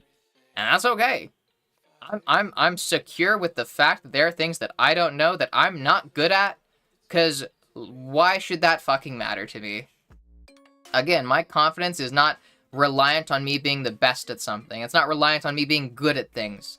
My confidence is just because I think I'm a good person, I think that I do my best when it matters. I think that I show up when it counts. And at the end of the day, that's like all I need to know, that like I'm a person that people like being around. I'm a person that like other people like kind of look towards in a positive light. And that makes me feel good because you know, if I'm feeling good about myself because I make other people feel good, then that's good. You could say like that's also kind of like a circumstantial way of thinking, I guess. But I'd say it's kind of like pre-existing. Like I make other people feel good, and that boosts my confidence, and I get more confident later. And even if like those people that I made feel good before disappear, I still feel confident in myself. Because I feel confident that I have the ability to be that kind of person. Like, I find my confidence from my ability to improve the life quality of other people. That makes me feel confident. Because that makes me feel happy. That's where I derive meaning in my life, is from making other people happier. So my confidence is raised whenever I make somebody else happy. When I get to see the consequences of like my actions, and consequences in the term of like just the effects of it, and those effects are positive, you know, where I have a good impact. That makes me confident in what I'm doing, and I like that. I like being able to help other people. I find meaning in my life because of that, and I'm confident in my ability to do that. Pretty confident. Obviously, I come on here and I fucking yap a lot, like talking like I'm so sure of myself. So, but yeah. Hi, Borealis. Community Peak? Yeah, we're gonna play. We're gonna play in a bit. I've been ranting. This sounds silly, but what if you're evil and have done the worst things ever? Like, ever. In what sense? You don't know what you don't know, but you also have to be able to accept that you're wrong sometimes, learn and grow from that. If you're evil, you can be, you can still be confident as, like, an evil person. Like, confidence, like, is not fucking, what is it? Mutually exclusive with being a good person. Confidence is just, like I said, sure of yourself, you know? And so, you can be a bad, evil person and still be sure of yourself. That doesn't make you a fucking good person. It just makes you a confident, bad person. You know? Does that make sense? Yeah, I don't know. I've been realizing I've been saying, like, does that make sense a lot lately? Cringe is like eating broccoli. It sucks at first, but you get used to it. Yeah. And, like I felt, when we started doing meme bingo, and I did meme bingo for the first time, like, last month, like, I felt so fucking cringe, like, doing, like, stupid fucking voices and accents on stream, knowing that shit is recorded, that people can pull that up. That felt, I was so embarrassed. I felt so much cringe, like, going through that, and now I don't care so much. I got over it. Cringe is temporary. Cringe is just, you know, it's just vulnerability. It's you know, the fear that you're gonna be judged. But, you know, once you, like, just, like, feel that fear and then let go of it, once you feel it and like, you just carry on despite that, you stop caring so much. I don't care that I'm gonna be judged. Like, you know, like, obviously, it's you know, it depends on what I'm doing, but, like, you know, I was scared I would be judged for the silly voices, and now I'm not scared about that anymore. Because I did it, and I had fun. I don't regret doing it. So, like, if people judge me for that, I don't fucking care. Like, so what? Cringe is temporary. It's just the fear of vulnerability. It's the fear of judgment. And once you stop caring so much about what other people think of you, you stop caring about being cringe. And you just stop, and you start caring more, you start prioritizing just what makes you feel good more. Anyone says Ellie is shitty, I'll claw their eyes out and ban them from living. Craving the good girl drug from y'all and Ellie. Oh, you're a good girl, Kira. If they're not feeding, financing, or fucking you, their opinion shouldn't take an effect thus change your day-to-day lives. I don't even think or. I feel like, you know, if they don't make you feel good about yourself, that you shouldn't care about their opinions. If they, not even just that, not even that. If they don't want what's best for you, you shouldn't care about their opinions. If your interests don't align in that you both want, you know, yourself to be happy, then you know, who gives a shit about what they think? If my girlfriend stopped, like, caring about whether I'm happy or not, I don't think she'd be my girlfriend anymore. I only listen to her opinion because she cares about me. Like, I only listen to my best friend's opinion because he cares about me. He only listens to my opinion because I care about him. My girlfriend only listens to my opinion because I care about her. And we have each other's best interest in mind. That's really what it is. Yes, Mom. Yeah. I deserve being bad. Damn, streamer makes viewer cry. I don't listen to those people, and I appreciate you and everyone in this community so much, but I can't big myself up. I just don't know where or how to start. I've got very few people IRL who I can just talk to. I did talk to a friend recently about my sexuality, and she offered to take me out for drinks. Heck yeah. Talk with your friends. Honestly. Just, like, don't do it unprompted. Like, when I say that, don't just be up, just, like, don't meet up, like, be like, hey, I'm glad we could meet up for drinks. Anyways, I have a lot of insecurity, like, and it's really fucking eating me up inside. Like, don't do that, but, like, talk about those things with friends. Talk with people. When you're struggling with these insecurities, with these negative self-perceptions, talk about them. That you have friends for a reason. You are friends with people because they want to be there for you. Being a friend with one of the best parts of being friends with somebody is when, like, they show that they're comfortable being vulnerable with you. It's when you get to see the vulnerable side of them, because you feel that's a special feeling. Knowing that they trust you that way. That's a very rewarding feeling. That is why people are friends. Is for that. So give that gift to your friends. Like, just be like, hey, do you mind if I talk about something, like, that I've kind of been struggling with lately? I just kind of want to get off my chest, or, like, talk to somebody about it. And we don't have to if you don't want to. Like, just be like that. Literally that. Unironically. Like, you're not trauma dumping if you ask permission to talk about something that's difficult. If they're like, I don't really feel like I can handle, like, a deep conversation right now, cool, then don't talk about it. And nothing changes. But if they're like, yeah, feel free to talk to me. Like, what do you want to talk about? Then have a conversation. Give your friends the gift of showing them that you trust them. That's like the best thing you can do as a friend. Is show your friends that you trust them enough to, like, care about their opinion, to care about their thoughts, to share these parts of yourself with them. That is the whole point of having friends. Is to share these parts of your life with each other. To, like, know each other on a deeper scale than strangers. Like, with friends, you don't just have to make small talk. You can talk about deeper shit. That's why you're friends.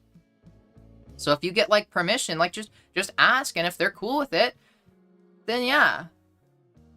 Ask, and if they give you permission, feel free to talk about that. That's the special thing about being friends. I feel honored when my friends talk to me about shit like that. I feel honored when my best friend opens up about what he's been struggling with lately. Because, like, I know that, like, he would not do that with most people. He does that with me because I make him feel safe. And he trusts me. And that's a really special feeling.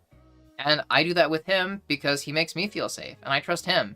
And he feels really special from that. He sometimes feels, like, bad because he feels like he has more problems than I do.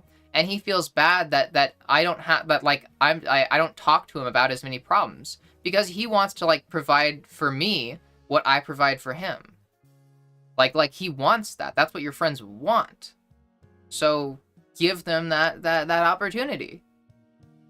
And if they don't ever want to talk about it, then cool. Just, like, you know, like, adjust your expectations of the friendship, and just, you know, that's not that close of a friendship. Or they're not looking for that deep of a friendship. They're looking for something surface level. And that's also cool. But yeah. And also, Chris, here, I'll give you something. I'll give you how you start, okay? It's the same thing I've been telling you for a goddamn long time, okay? You really gotta stop self-deprecating.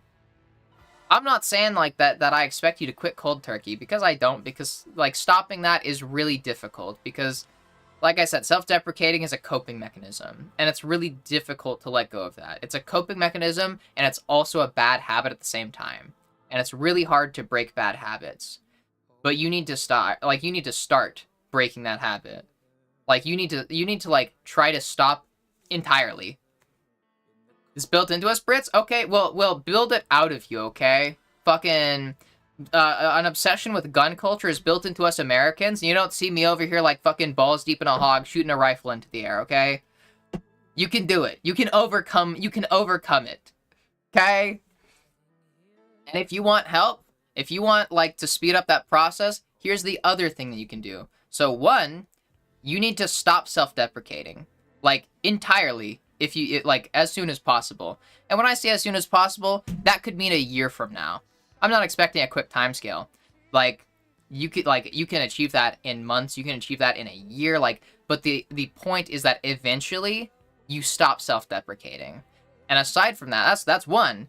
Two, I've been saying this a lot more lately. Say nice things to yourself. Say nice things about yourself and say nice things to yourself. Praise yourself. Unironically. That is gonna feel cringe, okay? I think that is the universal experience with that. Everybody that starts doing that, everybody that starts like praising themselves and complimenting themselves, especially if you want to like take it like to the like extreme of like literally like looking at yourself in the mirror and complimenting yourself, that feels really cringe. It feels really awkward. It feels really fucking weird. But once you get past that cringy feeling, once you get past that weird feeling, it will help you feel better about yourself. Unironically, it helps a lot. Like I said, your brain hears the words that you say to yourself. It hears all the things that you say about yourself and to yourself. And like self-deprecating can negatively impact your self-image that way, praising yourself positively impacts your self-image the same way. You're doing the exact same thing, but in the opposite direction. And that helps. It helps a lot, especially with like just building up your self-image after you've spent a long time self-deprecating. Like, there are two things that you can do immediately that you can just start doing, you know? They're simple, like, little fucking things. Little changes that you can make over time, gradually. I have been struggling a lot with my mental health lately, and that has been making me incredibly insecure. I have been feeling absolutely fucking awful about myself, and I've been avoiding going into just how much it's been impacting me, but it's gotten to the point where my girlfriend tells me that I have some incredibly insane compartmentalizing skills, just because, like, if I can, like, still go on and stream. Like, my girlfriend was surprised that I've still been able to stream this past week. I have been terrible. I've been breaking down, like, crying basically constantly off stream. There are a few times this past week where I almost, like, cried and broke down on stream. Like, it has been bad. And I haven't had to do this for a long time. I haven't had to do it for a long time. But I started complimenting myself. I started looking in the mirror and saying nice things about myself. Because it's been so bad, and I've been at such a low point that I actually, like, have to start doing that again. Just to build up, like, my confidence and my self-image back to, like, a healthy state. I know how bad it feels. I know how fucking cringy and awkward it feels. It's a very uncomfortable experience, but it does work, and it does help. Like, it's the kind of thing that you just gotta, like, be brave about. It's hard, and it's fucking weird, and it doesn't feel good. Like, when you start doing it, it does not feel good. It feels embarrassing and shameful. But it does help. And it's the kind of thing that you gotta, like, just stick to it. And it's like eating your vegetables. You just gotta eat your vegetables sometimes. Like, and I know it. You don't have to always do it. Like I said, I used to do it a lot, and then I stopped when my confidence got to, like, a healthy point where I didn't need to do it anymore. But now I'm at a low point. I'm at like a really low point. I don't think I've been this bad off since, like, some time in high school. And I've had to start doing it again. Because and it sucks. And I'm really embarrassed to be saying that on stream because it's embarrassing and it's shameful. But it helps. And it does, like I promise. So there's two things. I'm like fucking tearing up on stream. God damn it. It does help. If I can do it, you can do it. If I can come onto stream and openly say to all the people here and to all the fucking anybody that's gonna see this video, this recording, literally at any time after this point in history, if I can come on here and say, yeah, I'm doing that. Yeah, I'm doing this thing that feels really cringy and embarrassing and shameful. If I can do that, you can do it in private. Okay? Like, come on. I'm out here fucking, like, embarrassing myself on stream to make you feel more confident. To try to instill some bravery in you and anybody else that might need this conversation. If I can do that, you can do it for yourself, okay? I'm doing that for you. Do something for yourself. Or do it for me, so that at least I didn't just, like, open up about all this shit on stream for no reason. Like, please. Do it for me so that at least this wasn't pointless, me saying all that shit, and me feeling that, like, fucking, deep fucking, like, pit in my stomach of embarrassment. I see some of the people from my school, and I wouldn't want to go to any school reunion. I'd rather just meet up with the group of friends that I used to have. Do it. Make your own school reunion. Like, honestly, just do that. Be like, hey, want to do, like, a little school reunion? You could do it at the same time as, like, your official school reunion.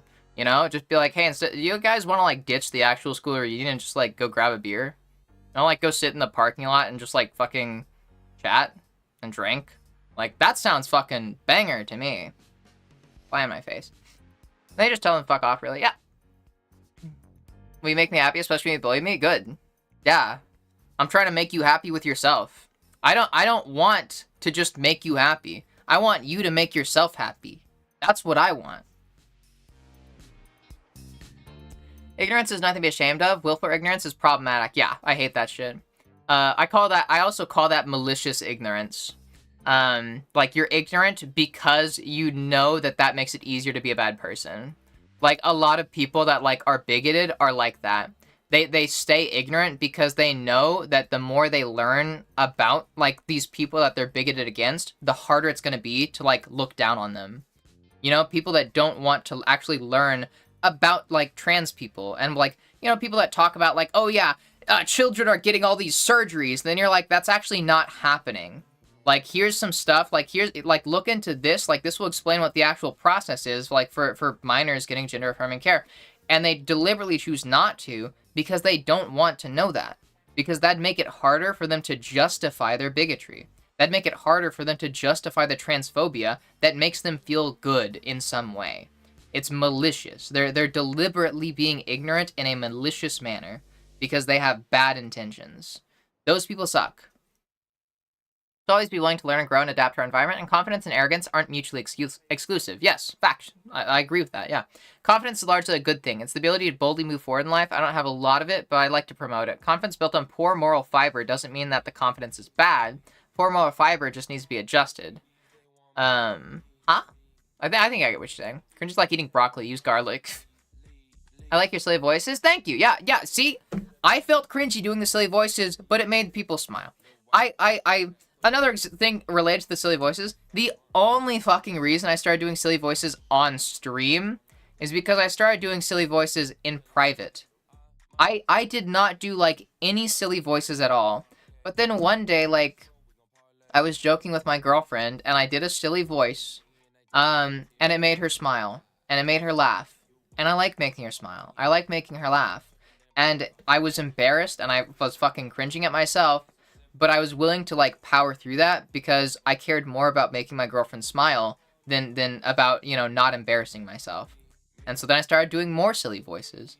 I showed her some, like, voice recordings that I did, like, from when I was in a voice acting class. Like, these, like, silly fucking voices that I did for, like, you know, like, video game characters. Like, and I showed her, like, the Scottish, and I like, showed her just more silly accents and voices, and it made her smile, and it made her laugh. And doing that made me stop feeling so embarrassed about it, to the point where I was able to start doing it on stream. That's the only reason I was able to start doing it on stream, is because I started doing it in private, because I just liked making my girlfriend smile. Like, that's the only reason I started doing it. Like, and now I feel, like, fine doing it. I don't feel bad about doing it anymore. Like, you've seen what I do with, like, Look Outside. Like, when we were playing that, I was doing so many stupid voices, because it makes people smile. And I think that's worth it. Like, it can feel embarrassing and cringy, but, like, I don't care if it is, as long as I'm making people smile. Like, that's, like, I think that's more important to me than, you know, trying to, like, look cool. Like, you know? I'm not trying to look cool. Like, I care more about just, like, making other people smile and improving their day in what little way I can than looking cool. I hate people that prioritize looking cool above like other things. Like, it's pointless. Cringe is lame, and coolness is fucking not a real concept. It's also arbitrary and doesn't really mean anything. Hi, squirrel. Be cringe, do crime. Yeah, I don't think I would care about their opinion if they don't care about me. Yeah, exactly. Guess I mean you can take actions that make you deserving of not being kind to yourself, like abusers, war criminals, famous historical people, etc. Oh yeah, no, I agree. Yeah, but also confidence doesn't necessarily have to mean being kind to yourself too. Like confidence, like is just kind of like, you know, like I said, being sure of yourself. And a lot of the time, like people need to think that they're a good person to be confident. You know, that's like kind of built into like us as human beings. I think a lot of our confidence comes from like knowing that we're good people, from knowing that like, you know, other people value us, like because socialization is so important to us as just human beings. It's like an innate need for us. But some people, they don't care about that. They don't need to feel like a good person to be confident. Like, they're fine being bad people. They're fine when other people hate them or dislike them, or like they're fine being like terrible and doing awful, atrocious things. They don't care. Because they don't need to feel like a good person to be confident in themselves. But that's really rare, I think. I think most people need to feel like a good person to truly feel confident in themselves. But yeah, but not everybody. There are people that I don't think should be confident in themselves, that I think should doubt themselves. But if they're a bad person and they think that being a bad person doesn't mean that they don't care that they're a bad person, you're not going to shake their confidence by saying, okay, well, you're a bad person, so you shouldn't be confident. You know? And those people just, like, fuck them. Like, already. Like, I hate those people. Like, you know, you can't really, you're not going to, like, fucking reason them to feel bad about themselves when they don't care about what, like, other people, when they don't care about morality or about what other people think the moral weight of their actions is. So just fuck them. That's when you just put them on a boat and then, like, send them off over the edge of the flat earth. There we go. I'm talking about, like, extremely bad people, by the way. I'm talking, like, fucking Nazis and fascists type shit. Friends have to force me to talk about how I feel because they know what happened with me. Aww. Sometimes it goes in trauma dumping if they know I'm going through shit. It's not okay. I see a lot of people fucking misuse the term trauma dumping, and I get it because I've done it too, okay? Trauma dumping is when unprompted you dump all your trauma onto somebody. That's why I said just ask if it's okay to talk about it. Just say like, hey, I've got something that's really difficult I want to talk about. And if they're like, what's it like about? Like you give them like a little brief summary and they're like, yeah, we can talk about it. Then you can talk about it. You're not trauma dumping if they like are open to hearing about it. It's only trauma dumping if you do it unprompted and unexpectedly. That's what trauma dumping is.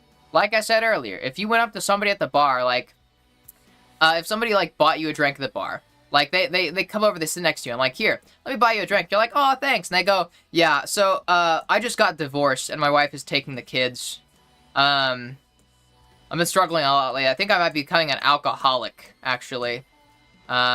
Feels bad. I think she might take the house, too.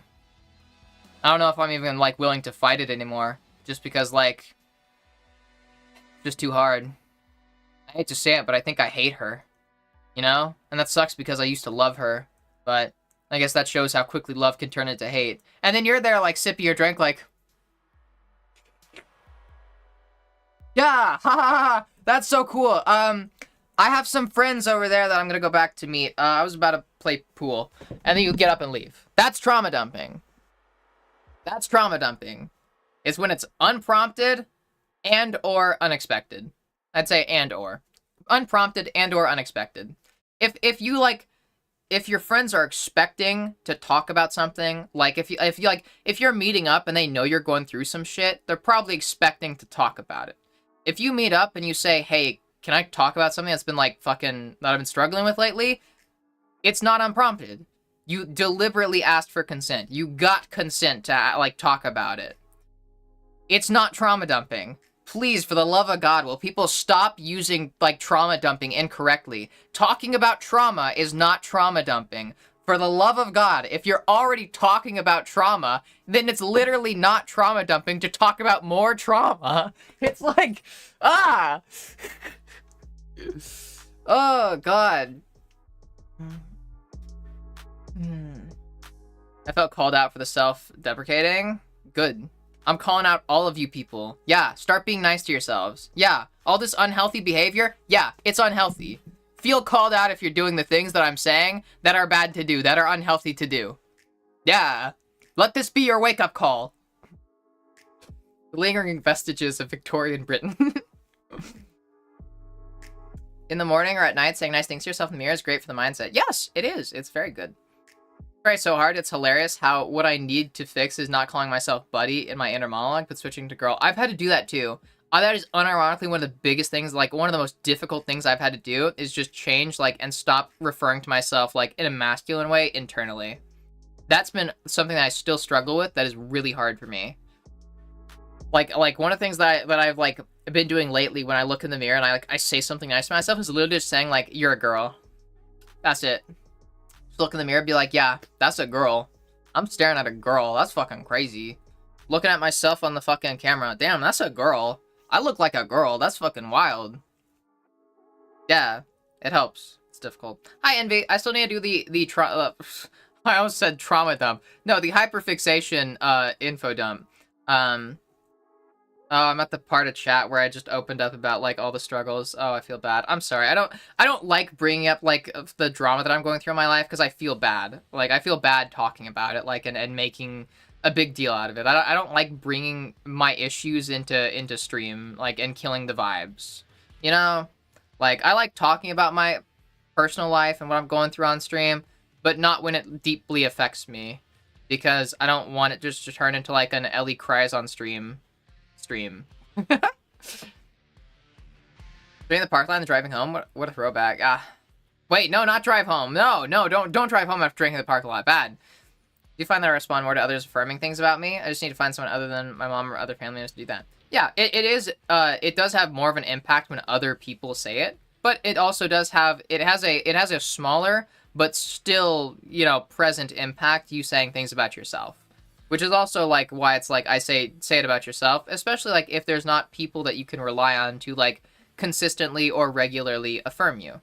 You know, even though it's not as effective as other people, like, praising you, you praising yourself still has an effect, and it still helps. That reminds me, my 10-year high school reunion is this fall, and there's no way in hell I'm flying back to Mississippi just for that. Mine's not gonna be for, like, a couple of years. That's wild. Hi, Ava. Or, hi, Eva. I'm glad you're helping others and staying positive. I've been on struggle bus so hard. My job is not good for mental health as a trans person. I'm sorry. Yeah, I wish I could help. Hi, Synthbot. Which community are we talking about? This community. Chat. I'll play peek with people in chat. You'll take turns. I was offered by Avery to like get the unlimited players mod, but I don't think I'm gonna do that. I think I'm just gonna, like, take turns with people. Hi, Jen! Is it playing Peak with your community, or are you calling community the show Peak? I'm playing Peak with community. So actually, when I hurt someone, I try to apologize and fix the mistake I made. Yeah. And you need to, like, try not to, like, stew in that, you know? This happens a lot. I know it's a lot of people do it, and I do it too. I think this is, like, pretty innate. Like this is pretty normal when you, like, have a strong sense of empathy. It's, like, feeling bad when you hurt somebody, whether it's intentional or not. And I think an important thing with that is just, if they don't feel bad about it, if they forgive you and amends are made, you know, like, you've made amends, you don't have to feel bad anymore. The point of feeling bad when you hurt somebody, whether intentionally or not, is because that should inspire you to fix things. It should make you want to fix things. To repair any damage that you might have done to the relationship. So, if once things are fixed, you don't need to feel bad anymore. You already felt bad. You already fixed the mistake. You did what you could. You put in the work. You felt bad because that motivated you to put in the work. That's, like, kind of the point of feeling bad when you do something like that. That's our empathy telling us that we have to, like, that we did something wrong and that we should fix it. Once you fix it, you don't have to feel bad anymore. That's it. You can move on.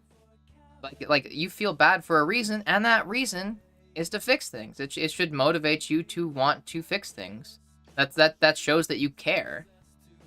So yeah, once you've made amends and everything is settled, you don't have to feel bad anymore.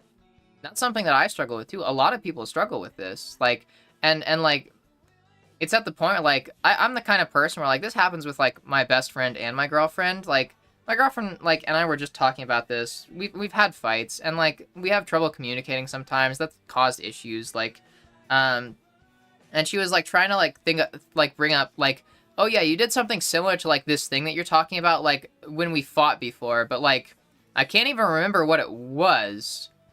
Like, I can't remember what it even was that you did, or, like, what it exactly was. So I guess it must not be a big deal, but, like, yeah, I feel like you've done something similar to that before. And she, like, she like, said it herself, like, the fact that she couldn't even remember what it was, like, we worked through it.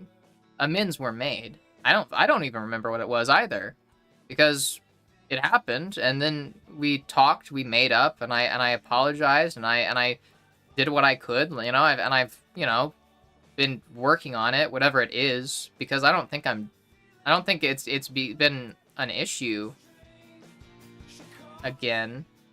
I don't think so. But yeah, like it's like I don't feel bad about it. Like, I don't feel good about it. Like, I don't feel like, ah, man, yeah, I'm glad that I did that shitty thing that I did in the past. Like, I don't feel good about it, but I don't feel bad about it. That's just a thing that happened. It's something that happened that we worked through, that you know, I had to, you know, fix, and I put in the work, and why should I feel bad anymore after that, you know? Like, I made things better. I fixed things. So why feel bad? Like, I have a lot of people that do that, and I always tell them, you're just torturing yourself. And I don't want that. Like, when I have a friend that hurts me, that does something that hurts me, or you know, like, something like that, where I'm hurt. A friend hurts me or does something that really, like, ruins my day or whatever. Like, they make up for it, we make amends, they apologize, we're good, and they still feel bad. Every time I tell them, I don't want you to feel bad. That doesn't make me feel good. You're, like, just trying to punish yourself to deal with, like, your guilt. But you shouldn't feel guilty. You made amends. Everything is okay now. There's nothing to feel bad about anymore. I don't want you to torture yourself. So please don't. You torturing yourself actively makes me feel bad. That doesn't make me feel good. That hurts me too. Knowing that, like, you're hurting, like you're like deliberate, like, mentally or emotionally hurting yourself. Like, and you say that you're doing it for me, but clearly not, because it makes me feel bad. So, like, you're just doing it as a way to cope with your own guilt, because you don't know how else to cope with your guilt. And I don't want that for you. I don't want you to struggle. I don't want you to feel bad, because I still care about you. That kind of thing. That, like, it's hard. I know it's hard, but, like, you're not doing anybody any favors. I think it's just a coping mechanism, like, to cope with guilt. You don't know how to handle that guilt. And a lot of people have been raised with the idea, the concept that the way you make up for things, the way that you show somebody else, like, that you feel bad, is by making yourself feel as bad as you made them feel. Where it's like, oh, I hurt you a lot. Let me hurt myself just as much so that you can see how bad I feel about it. Like, that way you know that I'm serious when I say that I feel bad. That I feel guilty. And it's like, that's not necessary. An eye for an eye and the whole world goes blind. I know it's like a fucking classic saying, but, like, you need to find a healthier way to deal with that guilt.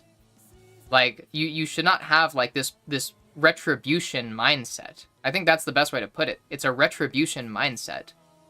Like, you did something bad, and you're coping with that guilt by getting retribution for the person that you hurt by punishing yourself. By making yourself suffer to show that you feel bad. Not to show that you feel bad, but, like, to get rid of that guilt, to make you feel better about it. And that's mean.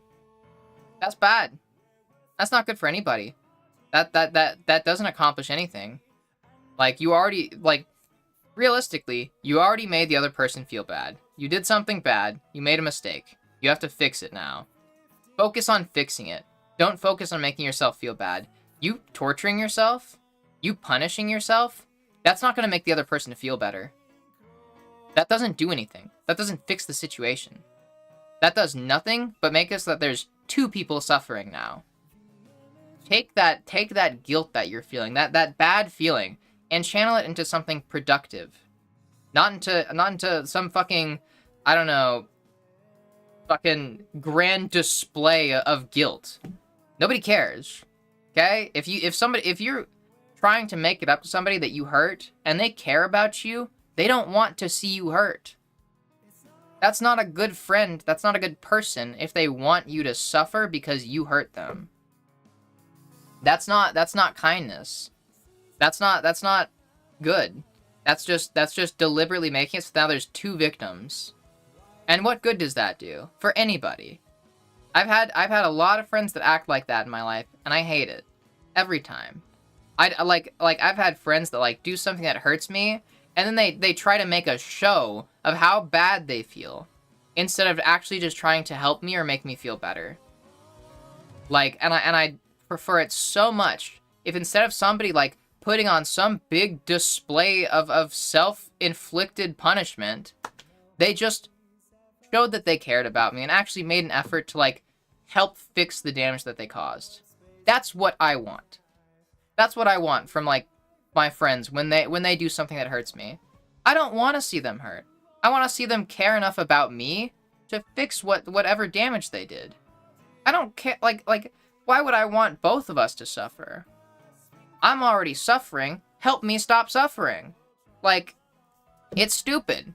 It's like if you like if somebody like here's a very extreme example. It's like if you like you accidentally like fucking trip over somebody, or you accidentally like trip somebody. I don't know. Me and I don't know. Hold on a second. Me and Killer Queen. Killer Queen, it's you and me right now, okay? This is a hypothetical scenario. You and me. You stick your foot out, and I accidentally trip over it. Okay? I trip, I fall, and I break my arm. Now, which do you think is the best course of action now, okay? You see that I've fallen, that I've broken my arm. Are you going to stand there and go, holy shit, I'm so sorry, and then fucking break your arm over your knee to show me how bad you feel? Or are you gonna take me to the hospital? Which one do you think is the best course of action in that scenario? You breaking your arm to show me, oh, how bad you feel about me breaking my arm, that doesn't help either of us. Now we both suffer, and neither of us feel better. Now we both just feel worse. Nothing comes of it. And if you have somebody in your life where they actually like want to see you suffer as revenge for you hurting them, especially in circumstances where it was accidental, they do not care about you and they're not a good friend. Or at least they don't care enough. That is not a good friend that has your best interest in mind. You accidentally hurt somebody and now their best way to handle like the pain that they feel is by making somebody else suffer? That's not good. That's not healthy. That's not a healthy relationship in the slightest. You're just going to end up hurt a lot. Are you going to want to walk on eggshells in that relationship? Like, in this extreme example, like, you know, like, you trip me, I break my arm, and I say, yeah, you should break your arm, because you made me break my arm. Now what are you going to do? Are you going to, like, go the rest of your life walking on eggshells around me, like, with your feet together, so that way you never accidentally trip me again? Are you going to be perpetually scared of accidentally hurting me because then you know that I'm going to want you to hurt? That's not healthy. You should not be friends with people that want to see you suffer just because they're suffering themselves. That's not healthy for anybody. Like, it doesn't do anything. It does nobody any good. It just makes more, like, it just adds more pain and more suffering.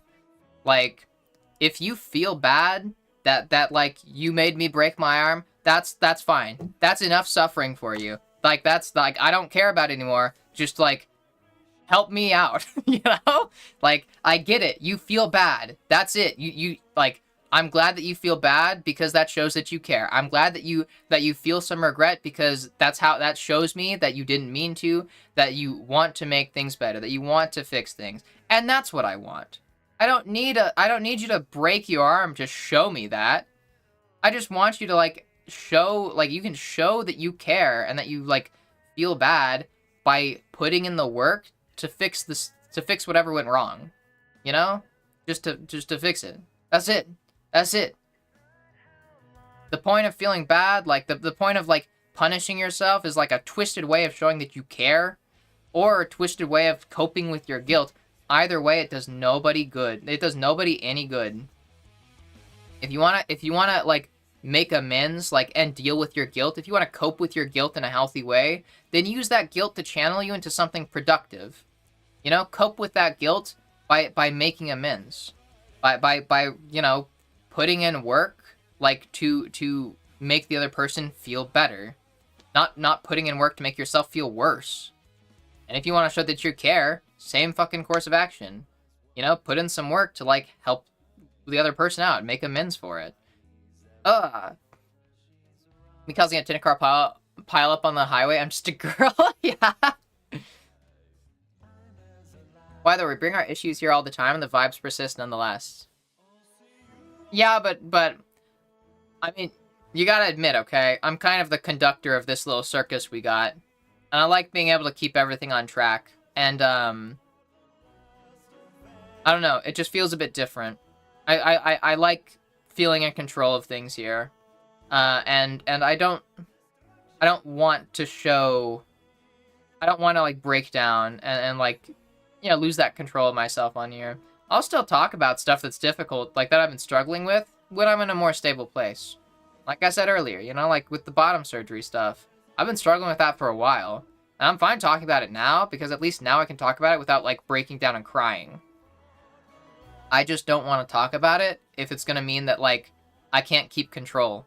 If it means that I can't, like, you know, keep everything on course and make sure that the vibes persist. I'm not trying to, like, break down on here. I want to be open and vulnerable, but I don't want to break down. And there's a difference between the two. And I don't think that that's a standard that y'all should hold yourself to, because you're not. I mean, this is just like, I mean, realistically, it's just a difference in what is it, position here. This is my stream. I'm the one on camera. I'm the one on the stream. So, you know, y'all don't have to hold yourself to that same standard, but I hold myself to that standard because that just helps me feel, what is it, safe on stream, you know, especially when there's always trolls coming in, or when there's people like that could look through recordings to like find stuff to like use against me, you know, stuff like that. I'm not trying to like give them ammo.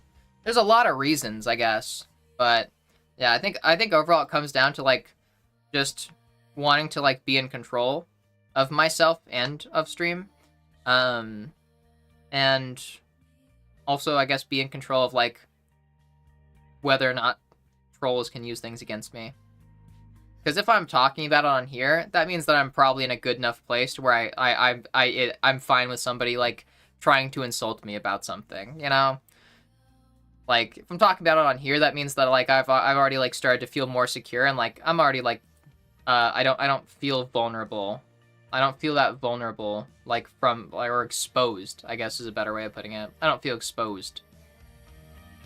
Never heard anyone else say that. I don't see myself as a guy, but when people start complaining about men, I internalize it. Yeah. You know, I don't know, my brain is so bad. It's just the brain. It's just the brain. I don't think my school actually does any reunions, but mine would be the 25th this year. Like, fuck, I left school a quarter of a century ago. Yeah, that's fucking wild. I can't even, I have trouble, like, thinking about how I left mine, like, 6 years ago. Jeez. Oh. Hi, bye. I don't understand why we still feel bad even though we tried to fix things or make amends. Puritanical? Yeah. I think I need to consider some friends hearing this. Heck yeah. Talk about it. Hi, Sid V. What if the hospital is doing a 2-for-1 deal? Alright, then maybe you have a point. But only if the 2-for-1 deal is cheaper or the same price, I guess. That's a joke, obviously. Okay, I'm caught up on chat. I really need to pee. I'm gonna go pee. Then we'll come back. We'll quickly do dailies, and then we'll do peak with people in the community. We'll do maybe 2 hours of it. So we'll end stream about 11, we'll say. Alright, I'm gonna go pee. I'll be right back, okay?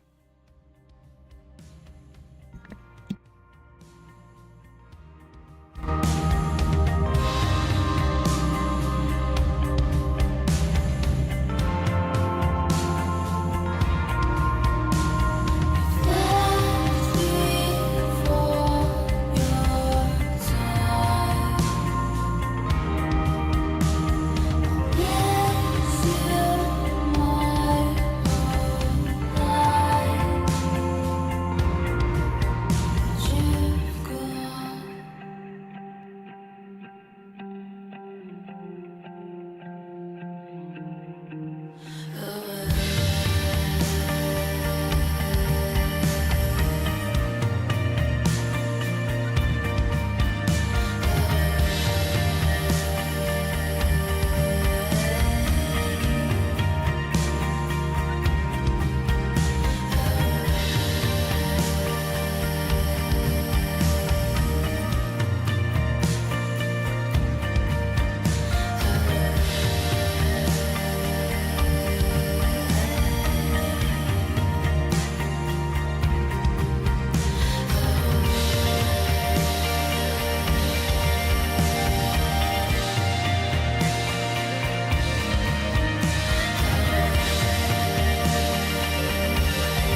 Oh shit, hi Raiders! Welcome in.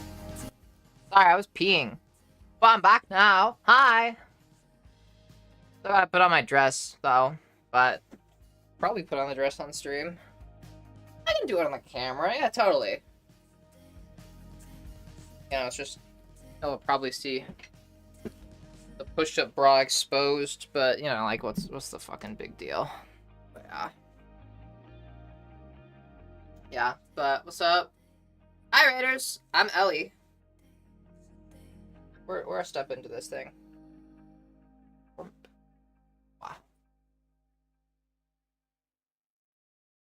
Wow. Please take a seat. Never really done this before. That's okay. Just tell me the first thing that comes into your head. Dolphins dressed in monocles with tiny top hats that cover up their blowholes. Clouds with faces, but they're upside down, so it looks like the rain is hair. Gotta be careful not to zip my skin. I'm so scared of that. Oh, because I just did it. Ow! It gets really tight with the zipper up here.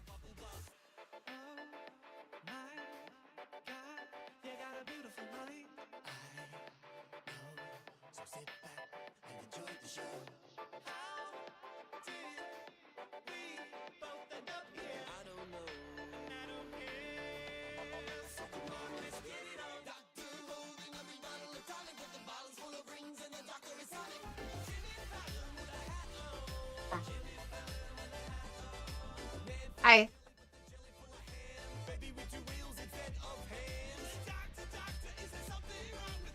Hi Kat, thank you for the raid again. Hi Riley, high level 70 wizard, meow. Hi Hux, hi Bounce House. Bounce House, I feel like I was calling you something else.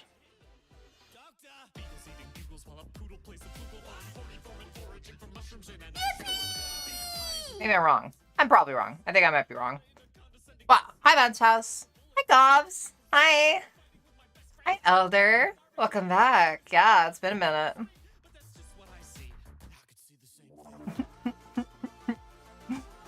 Hi. I had stream unmuted, didn't know I... Hi, Y2K. Didn't know I didn't until captions showed up. Oh, sorry. Made me lose the game? What game?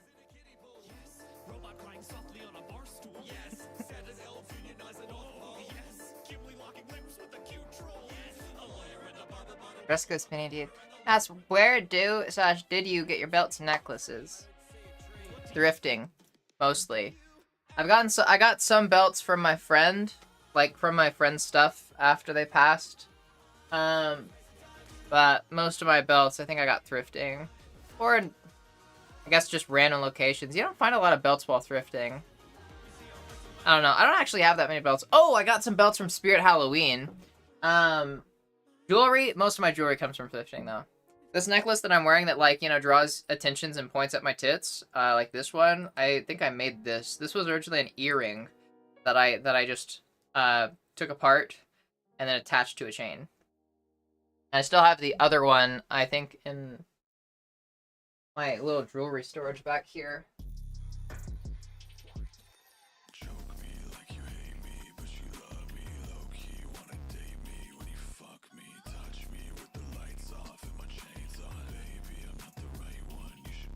I don't know where it went.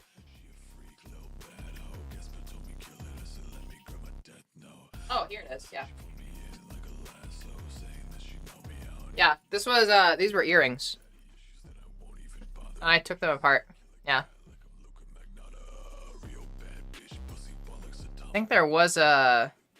Oh yeah, there was basically just, like, chains connecting them. Like, at the top to, like, a loop. Not a loop, but, like, a fish hook? Yeah, fish hook. Yeah. I was supposed to, like, mail this out to somebody once, but then I never did. It would look really good like this, actually. Like, wearing it like this, that'd look like actually pretty fucking cool. Should I do that? Or should I make it like that? Huh.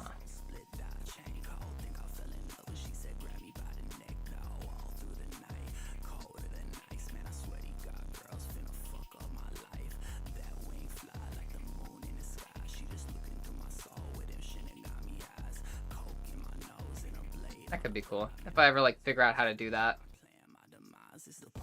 Yeah. This I actually got at a sale at like a fucking like Forever 21. They were clearing out the jewelry section, so everything was like half off. So I went and just bought a bunch of like just like the fucking random jewelry that they had there. That's where I get like a lot of like random chains that I have too. Like I have a bunch of like just random chains for whenever I want to turn something into a necklace. But yeah.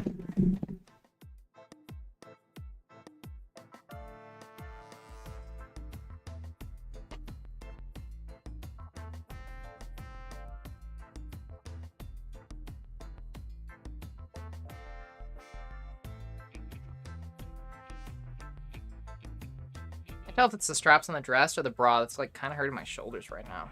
I think it might be the dress.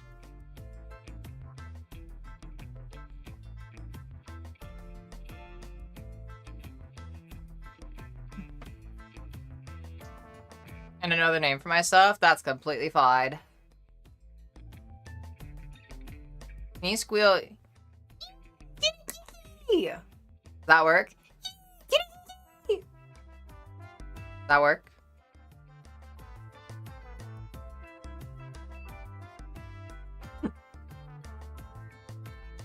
I found out Wednesday if I can get top surgery. Ooh, congratulations.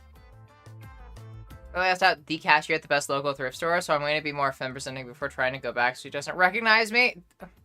Don't worry so much. Honestly, for one, you don't know if they even still work there. For two, who gives a shit if they do? So what? I'd say just like, I'd just say don't worry about it. Gating it? Here, I got this. Wait, no, it gated again. Hold on, wait. That get it? That get it? Cringe is just insecurity leaving the body? Yes. Correct, Miro. I'll see you when you see this in 30 minutes. Miro's 30 minutes behind in stream on the YouTube version. And she just responded to like something I said about cringe a while ago. I should get into jewelry making and do love nice crafts. Yeah, go for it. I say go to thrift stores, find like jewelry and just look. Don't just look for jewelry that you would wear as is. Look for jewelry that you could wear altered. Like, you know, I'll show you. Let me see. One of my favorite things to wear. Here. These are one of my favorite things to wear. Well, first of all, these moon earrings. These moons I got at Walmart. They just like sell them in like the fucking little trinkets section with like the like other jewelry things. So I got it there. But not that. This is like one of my favorite examples of like what I mean by this. And that is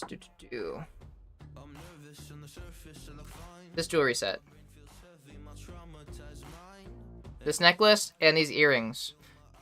These actually came off of a giant fucking gaudy ass necklace. Like it was this giant necklace that had so fucking many of these little like these little like baubles here.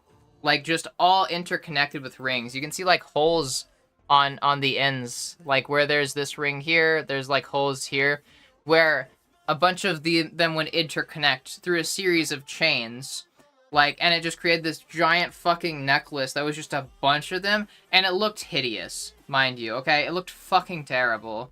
So what I did is I just took it apart. I took all the rings off, and then took all like the little bits and pieces apart, and then I just turned them into earrings. And now, like, I wear, like, my earrings are, I basically design them all so that way I have, like, some kind of metal allergy. I don't fucking know what. Probably nickel, but, so I have, like, the same loops that I wear with all my earrings. I just swap out what I dangle from them. That's why I wear, like, only dangly earrings, pretty much. So I just, you know, made it so that I could, like, loop one of my hoops through, and boom, I've got earrings. And I have a bunch of them left over still. If you want to like do that kind of thing, just get pliers. Like just get pliers, then you can like take apart rings. Like you can take apart like almost all jewelry with it. Like because you can just like bend apart chains. Let's see. Yeah, I still have a bunch of them left over. Like I have so fucking many. Because there were so many on it. Like it was like I have so many of these. It was an entire necklace made of them. So I just took the, you know, parts that I liked and like I just like use it to turn them into jewelry. Some like they vary in size, but the one that I've got on this necklace, this was the biggest one, and there was only one of these big ones, so I made it the necklace. And like the others, I never ended up using these medium-sized ones, but I did make another necklace out of them. I just put a ring on it so that I could like attach it to a chain, so that I could loop a chain through. But yeah, I do that with a lot of things. Do that with these too. These were part of a larger set of earrings. I never ended up like liking these. But yeah, this is what they came with. These like spiders. And I also ended up not liking the spiders, but my mom gave them to me because she got them and didn't want them. So yeah, it's pretty easy. Honestly, yeah, I just say, yeah, don't overthink it. It's really easy to take apart jewelry. This was on something that I got before that I really liked, but I didn't like that it had this attached to it. So I just took this off, and now I like it. And I don't even remember I don't even remember what it was. But it's probably somewhere in my jewelry. But yeah, so pretty easy. Pretty easy. Just get, like, you can get, like, a simple jewelry set at, like, fucking Walmart, Target, whatever. Just go to any, like, fucking general store, and you can get, like, a little jewelry kit. It'll have, like, usually they come in, like, containers like this. Like, this came in this container. And it comes with, like, some lobster claws and, like, chains and stuff like that. So that you can just do simple modifications. Like, I'm no fucking expert, like, I don't know, jewelry maker or anything. I literally just, like, take basic shit, and then like I just do basic modifications. Pretty easy.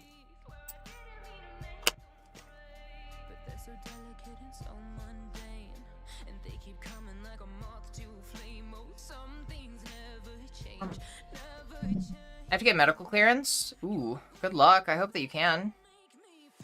You gay? Damn right I am, Nova. Don't look at me and call me gay. Yeah, why don't you tell everybody what you're doing right now? Being fucking gay out in LA somewhere, I bet. Because right after handing her my number, I ran into a display case and I was knocked over, my soul left my body. You gotta power through it. Why are you going to let one awkward encounter stop you from potentially hundreds of good, like, valuable, really nice thrift store finds? Come on. Have some confidence in yourself. Yeah, if you wanna make up for that embarrassment and show some confidence, then just come back like like nothing happened. Just walk back like nothing happened. Like, who cares? You know? Who cares? Usually go yard sailing in the summer, but didn't get a chance to year because of moving and being hunted by the Patrol Administration. Oof, yeah. No translates right next to my house on W Place. I'm not alone? Fuck yeah. Love thrifting and things like that, and a huge new thrift store built like an indoor flea mart. Now open. I want to go this weekend. Hi, Jamie. Welcome in. Yeah, it's been a minute.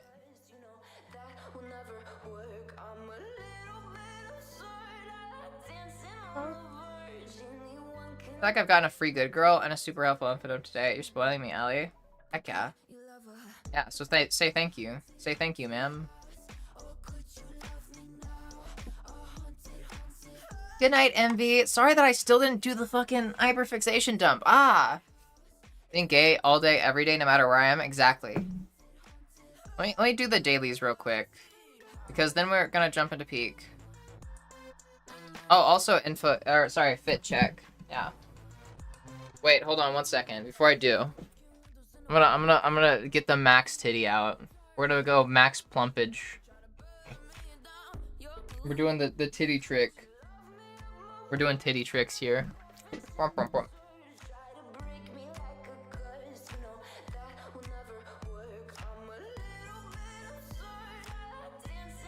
Yeah. Yeah.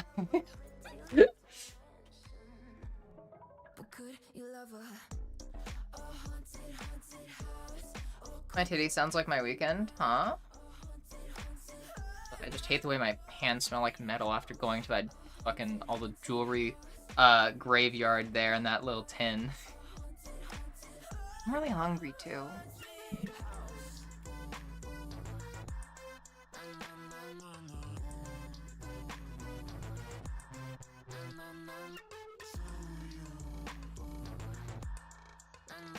Minnie.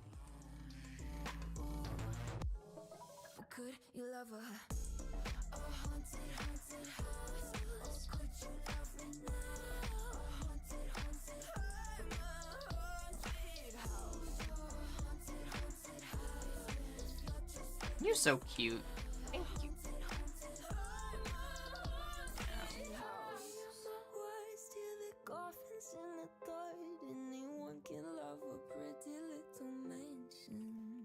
Lab.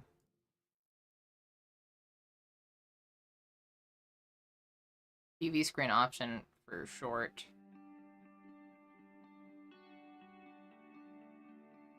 I don't fucking know. We'll figure that out later. Rub.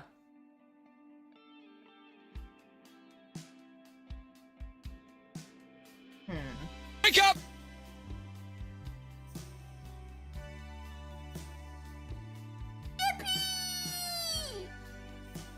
What's up? Hey, Space Marine, talk about recent events. Am I absent recently? I'd say so. I hope you don't mind me doing dailies and being a little distracted during it. I just want to get these out of the way before, peak.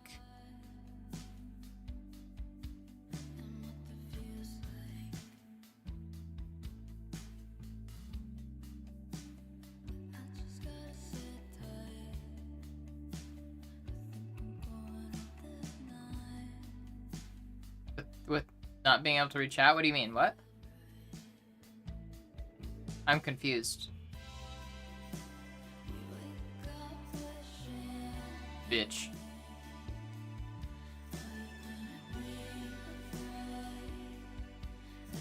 I want to say hop. A hop, a skip, and a jump. That's like, that seems like just stupid. That's 2 words. That seems stupid. I don't like that.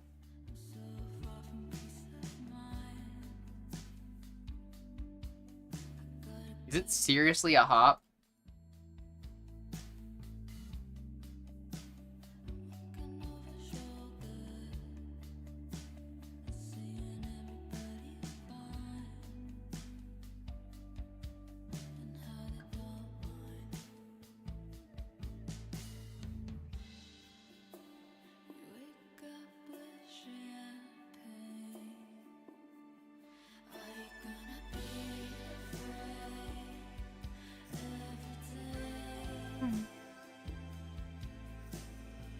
Thanks, Ellie, normal speed, but also high velocity black dress. Thank you. Oh, yeah. Yes, you are such a good boy. You better start being nice to yourself. Before you go to bed, you better say something nice to yourself in the mirror. That's a fucking order. Call yourself cute or something. I'll leave the specifics of the compliment to you. Yeah, Violet, I can tell that you're fucking high. We fixed that so long ago.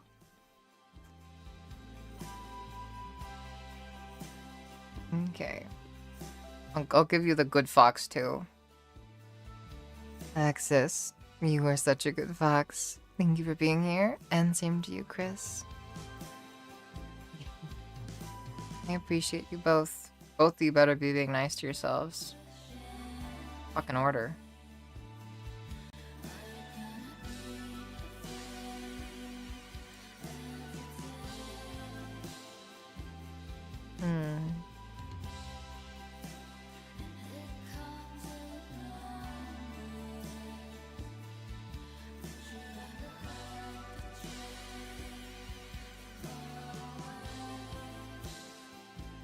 Wow.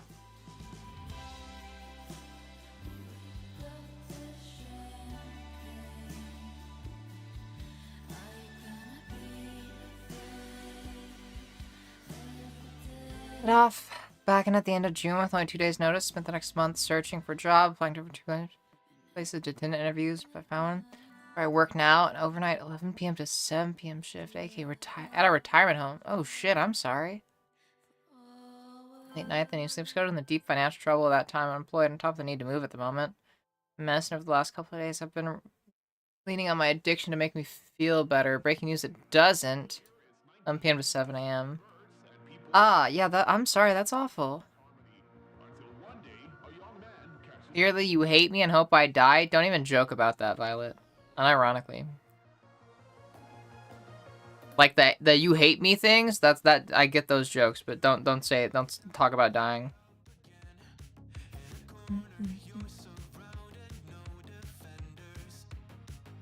I'm sorry, Jamie. You got help with the puzzle or no? No.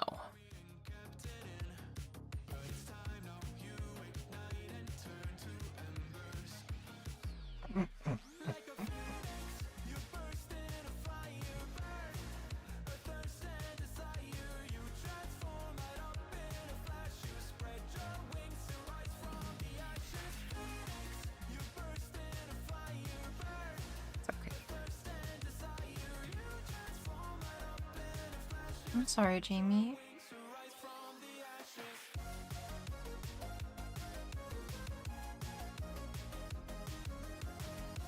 I wish I could help her do something. I'm not sure. Don't time out Violet. We won't time out Violet.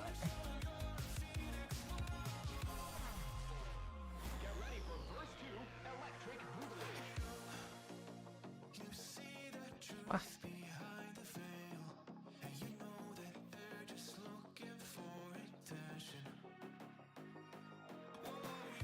I know it's a joke.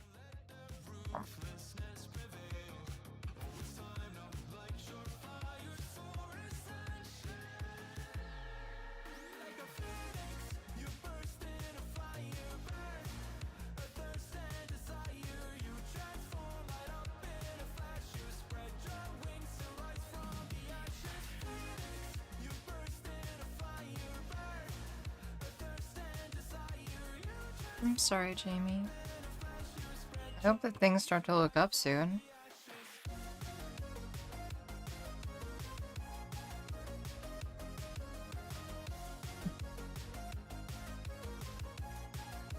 I'm proud of you for, like, sticking it through.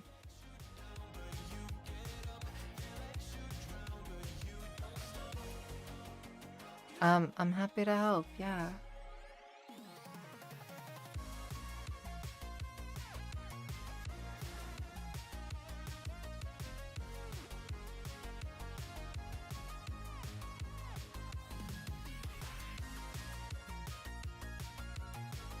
I hope that you're able to, like, at least, I don't know, dial back on the addiction if nothing else. Though I know that that's also fucking difficult in its own right.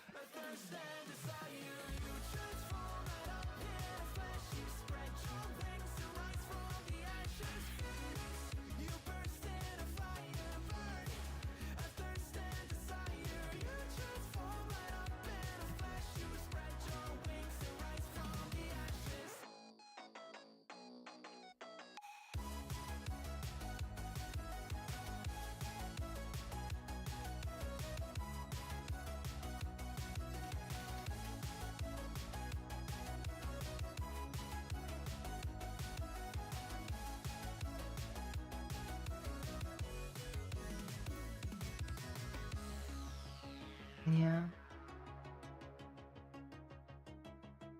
I'm sorry.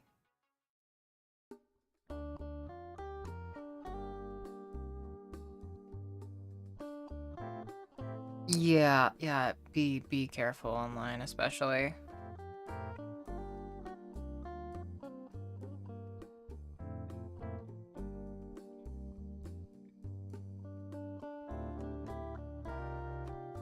Or just a freebie? I have no idea.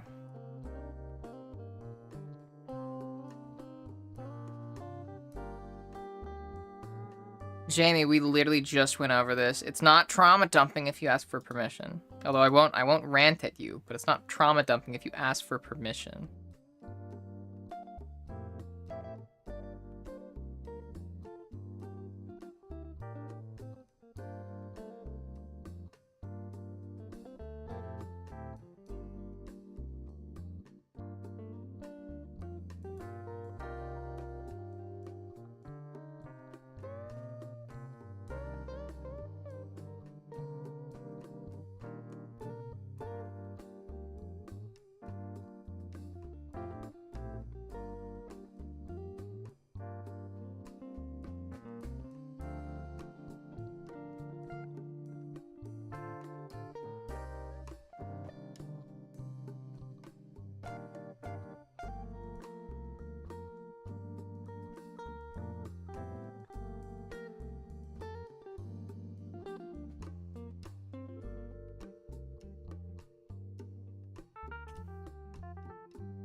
Nope, it's not sciatica.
Alright, I'm ready for hints.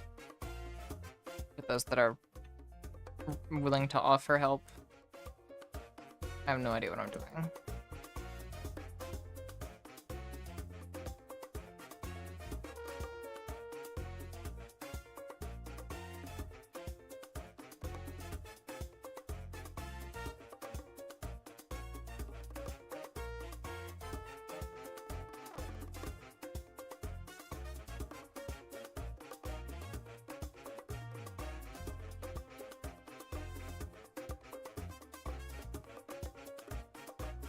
It's only 3 though.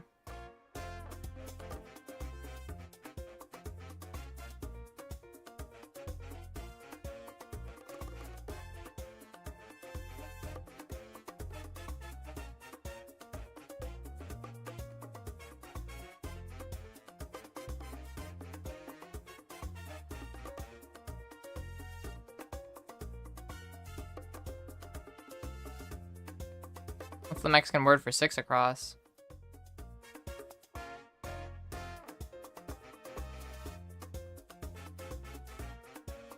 I'm sorry, Jamie. It'll get better. Just keep hanging in there, okay?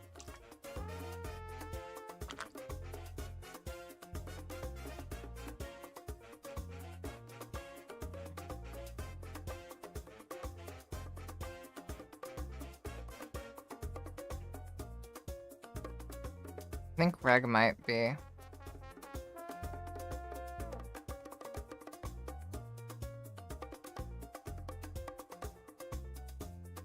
I want help. I'm lost.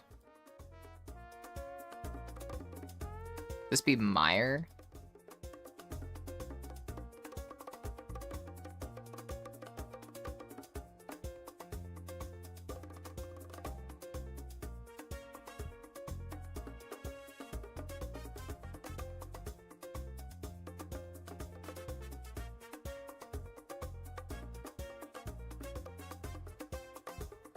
I have no idea.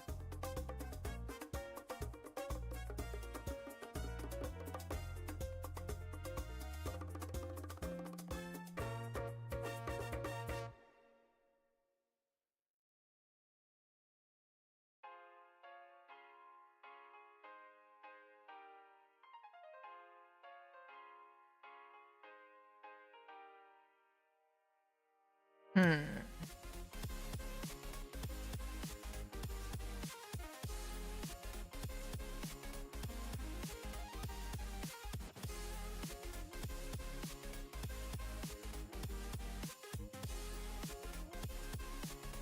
Oh my god, is it? Wait, no, wait.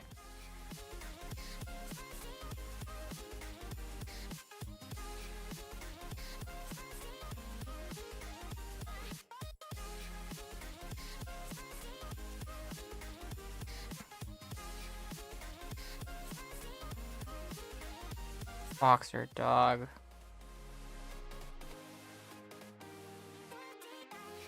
Chow.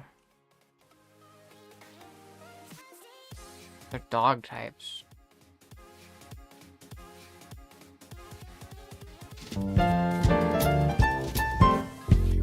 Dox needs 2 X's though, I thought. I thought Dox needed 2 X's. That. Hold on a second.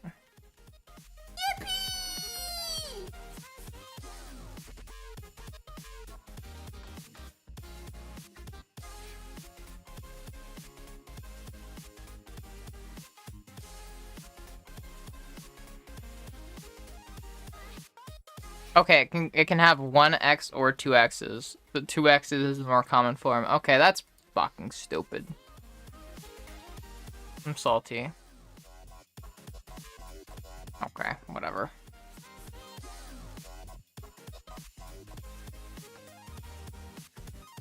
Let's see.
Okay.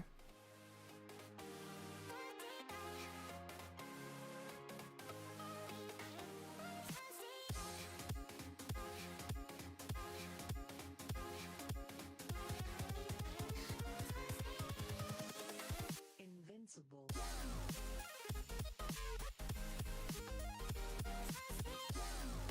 Hmm.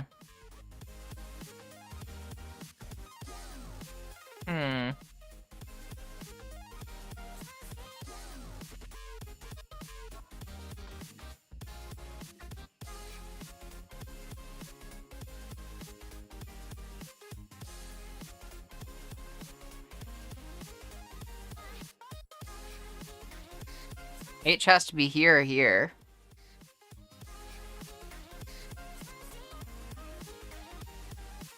S-H-O-T.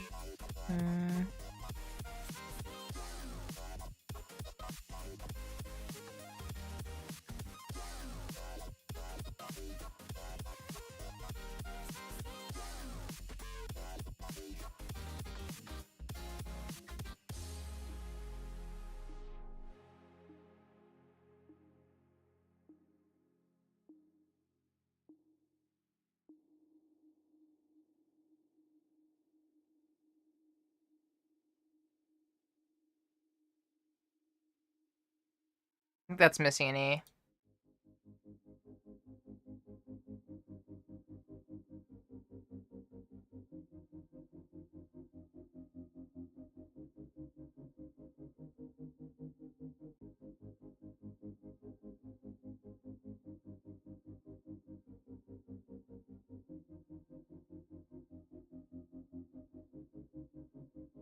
South. Yeah. There we go. Boom. Don't spoil it. I'm not even looking at chat. Not even looking at chat so that it doesn't get spoiled.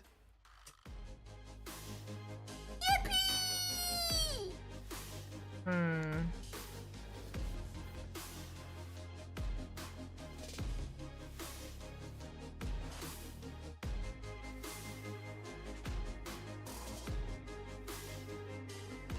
Volume, weight. Measure.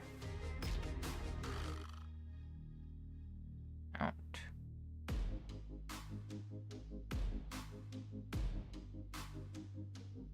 Chocolate dessert. Maroon.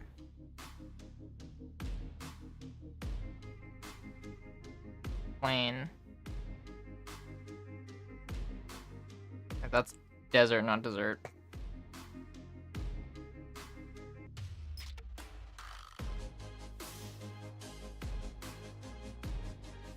Hi, Raven.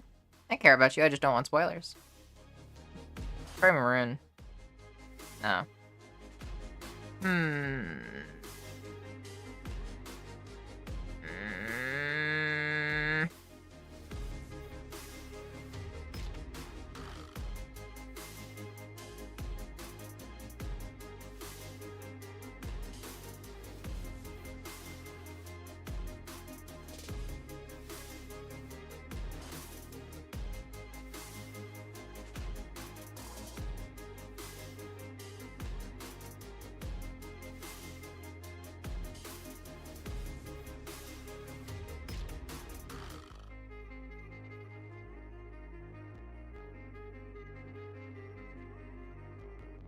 Count, strand, weight, volume.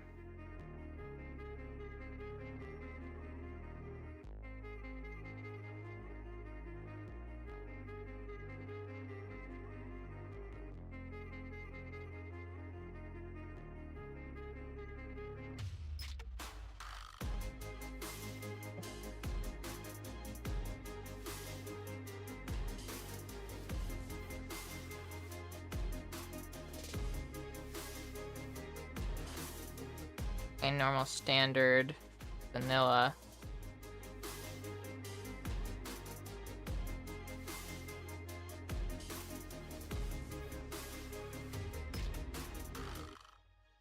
There we go. Okay. Count, measure, weight, volume. I think these are all measurements.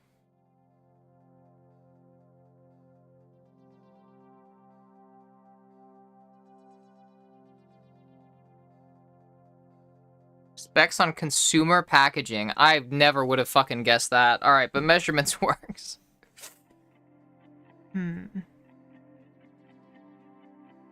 Don't desert. Maroon.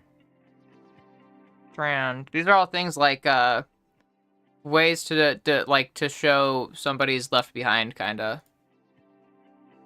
Yeah, abandon. Chocolate matter ages horse. The fuck is all this? Oh. Interesting. Okay, well, yeah. There we go. Easy peasy. Easy peasy. What should I do about spelling bee?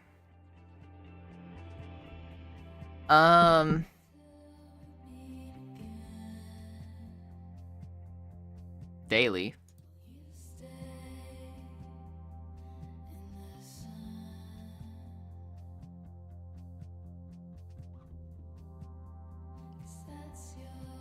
I could do dial, but I want something more.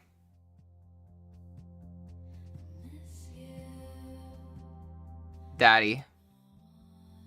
2 words. 2 words. Got it in 2 words. Jamie, you are such a good girl. Thank you for being here, and thank you for sticking it out. I'm sorry that you've been going through so much, but it'll get better. I believe in you. Good girl.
Regs.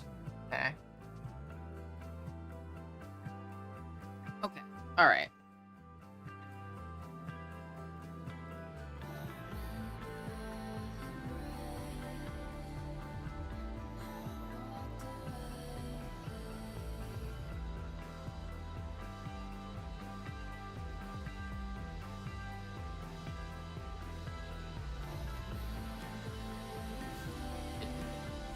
Hated.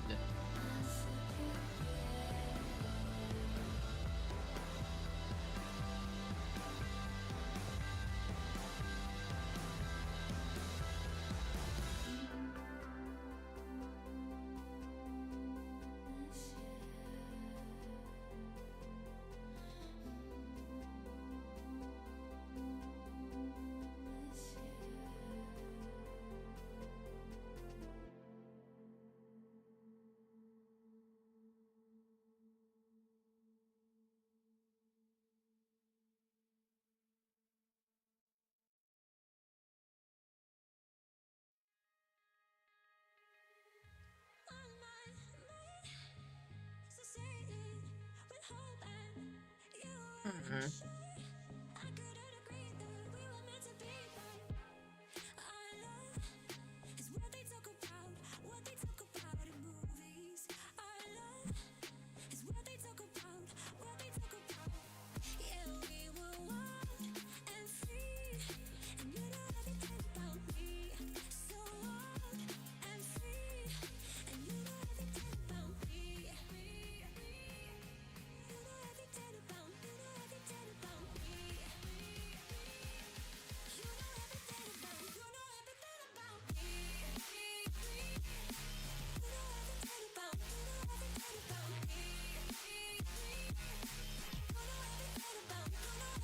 Grace. Oh my god, it's Grace.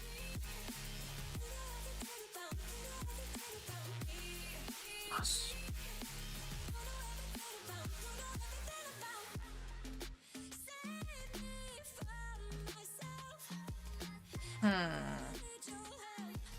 Don't spoil it, Chris. I got this. I'll ask for help.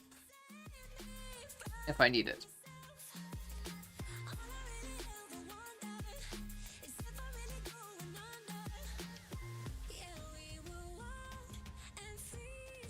Plus, I can get as many hits as I want.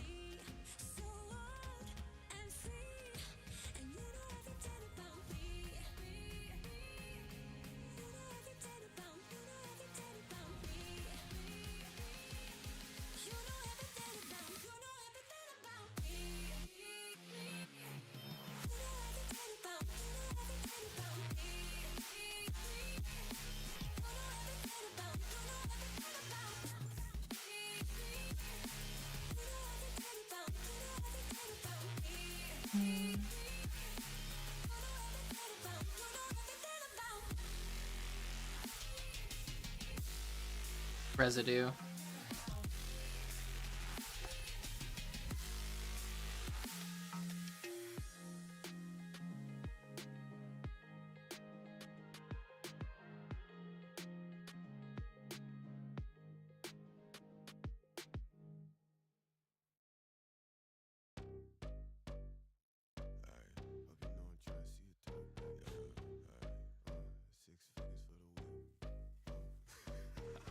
No chance, you catch me down bad. P90, aim straight for your head. Calling on my bitch, and she know she at the top of the list. And she put up with her friends, so I tell her throw it back, and then I blow it back. Drop it down low, let them know it's like that. Feel like I'm hexed, yeah, that bitch bad. Collar on her neck, and her ass real fat. Tell her throw it back, then I blow it back. Drop it down low, let them know it's like that. Feel like I'm hexed, yeah, that bitch bad. Collar on her neck, and her ass real fat, yeah. She keep on saying that she never had a nigga like this. Shake it up, say the realest nigga in the mix. Why they always acting like a nigga ain't shit? Talk slick, then we empty out the clip. 6 figures for the whip, bitch. You ain't gonna tell me shit. Stuck to my body, I'm the dog, she the tick. I'm the god, pussy, this ain't no motherfucking facade. My niggas comfy at the top, we ain't never took a loss. Demon girls, land chain fangs, got an early fans, fucking on a succubus. I feel like I'm devil man. When I'm up in there, harness with a pentagram. How you get a black hole independent? It was Now it's like bees, but huh.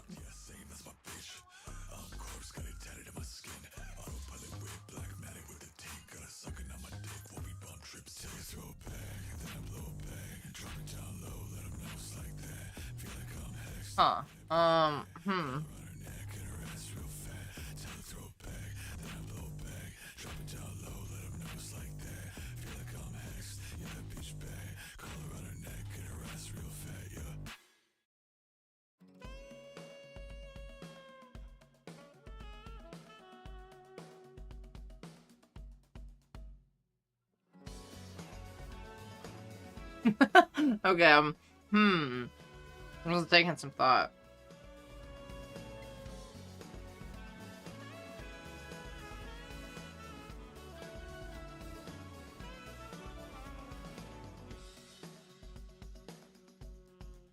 Cast your heart to the floor, love. Feel the sting. All right. What's your guess, Jamie? Yeah, I think I need a hint. I think I need a hint. I'm fucking lost.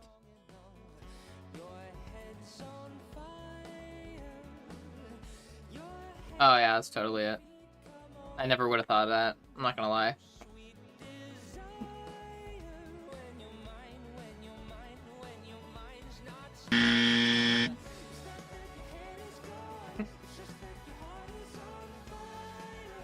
I just saw in 4 words.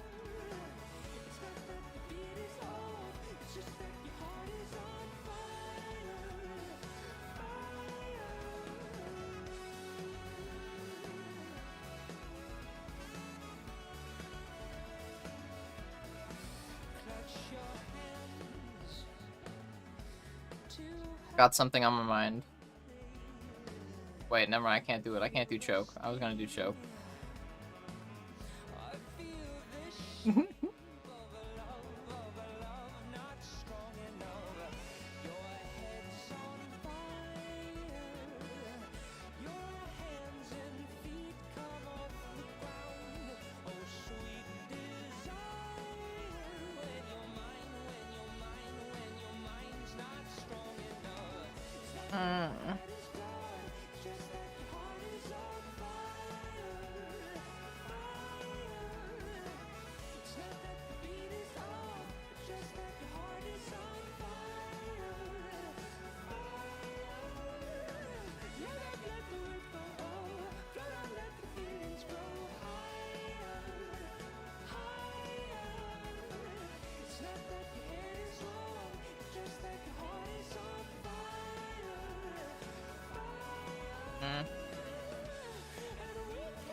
You do this one because it's funny. Bonk.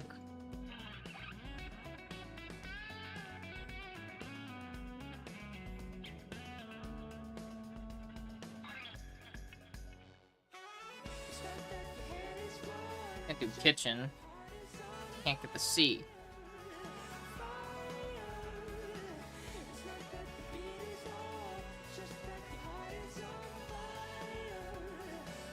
Yeah, why not?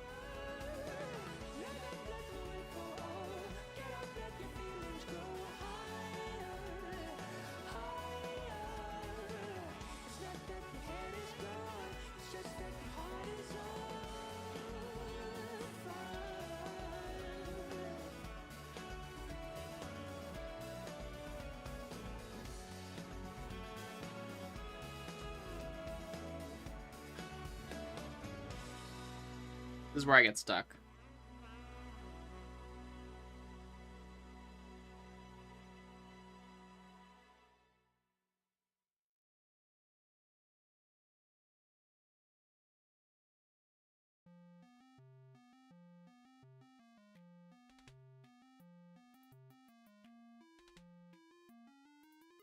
As an American. So like, I guess I call it the sophomore slump. Always Hi, crying, Janice. always Wow. drunk. A few dead, more gone, the rest well on their way. Thanks. I hate it. So everyone that I love is stuck because this, that, the other, and the state fucked up. We covered it in a class that I'm about to fail. Well, I feel better now. Cigarette, I yow. I haven't had another episode except last night was touch and go. No need. I think I might need to restart. Can't think of a word that's got H, M, and G in it all at once. Not one that I can make here. Damn. Incels. Just have sex. Trash on the walls and trash on the floor. Liquid eyeliner stunts and doors, screwing everything up, doing everything wrong. In my defense, I wasn't supposed to be around this long, so well, I feel better now. Cigarette, I yow. No need to cry about it. I don't smoke. I just like how it smells.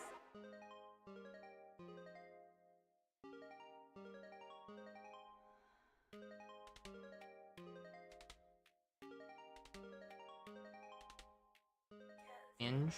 Oh, is that not a word? Doesn't matter.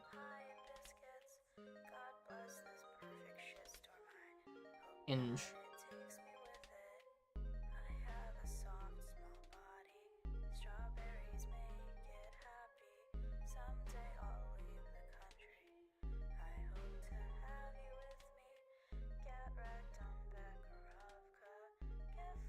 Smoke and wine. Someday I'll have my own life. I'll leave this all behind.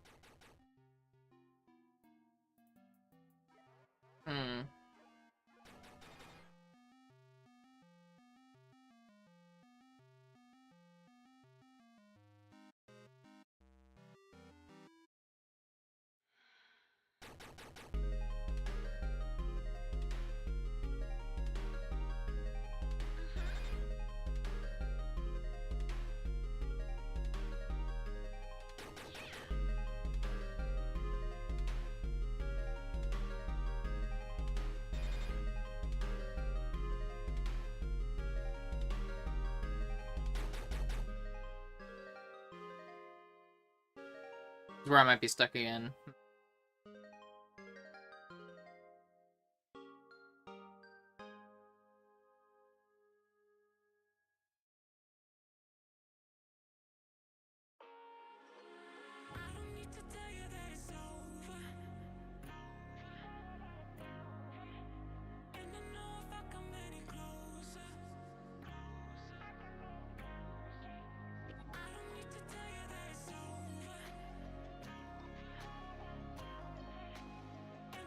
I think as an animal, but I need to start with an N. I have to start with an N.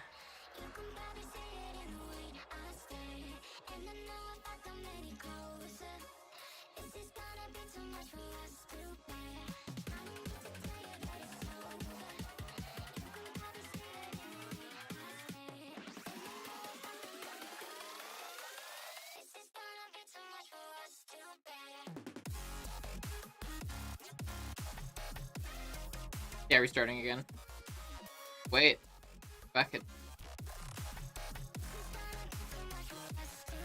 Back to echo.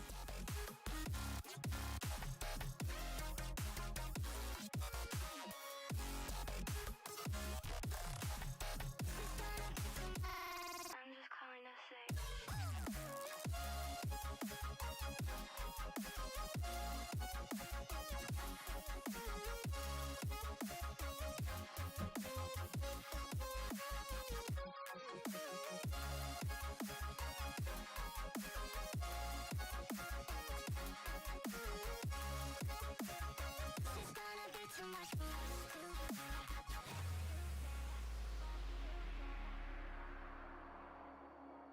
I don't think that's an award, yeah. But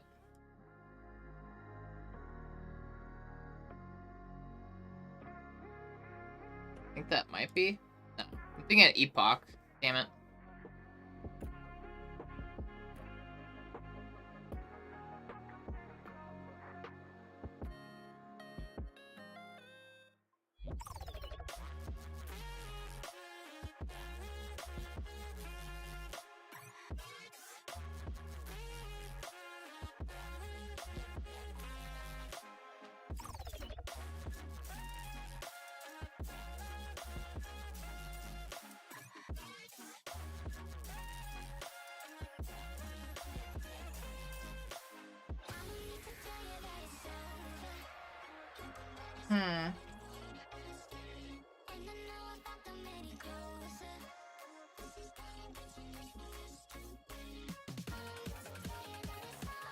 Well, let me see if...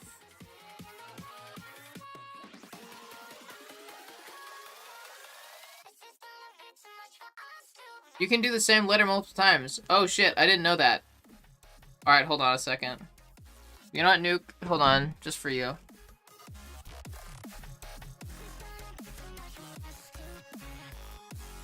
I didn't know you could do the same word multiple times. No.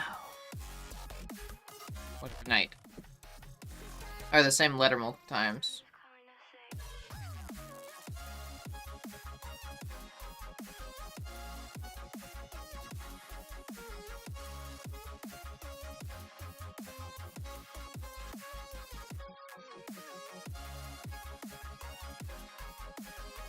No, there's no why.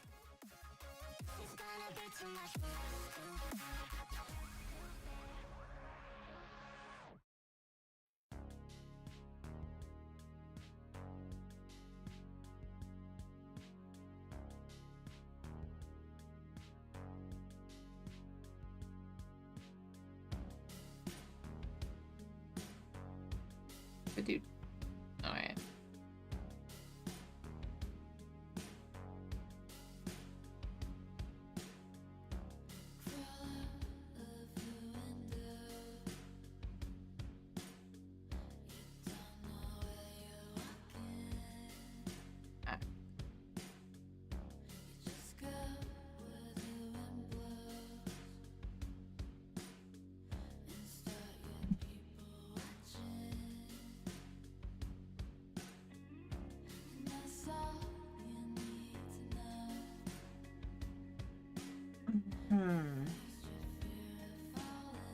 Oh, let me see. Obtaining.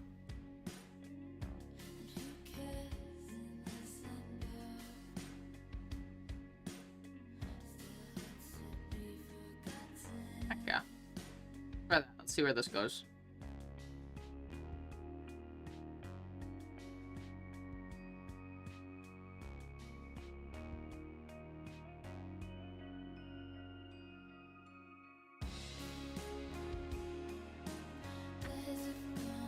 I'm gonna make Gamba if I could.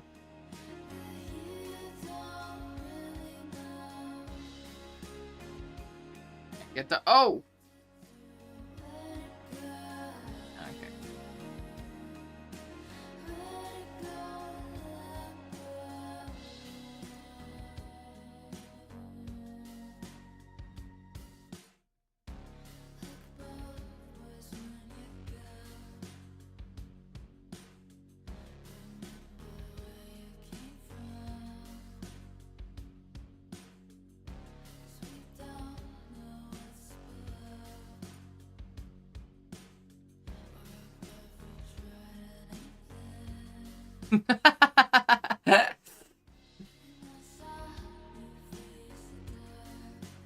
No.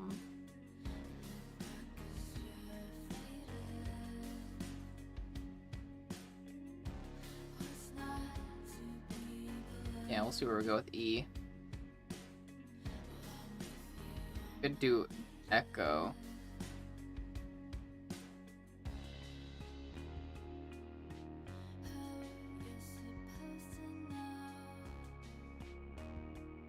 We have one word that we just need to have a K in.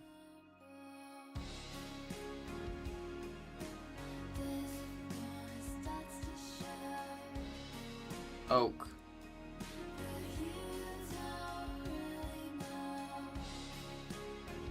Yeah, good enough. What the fuck is tiles? What?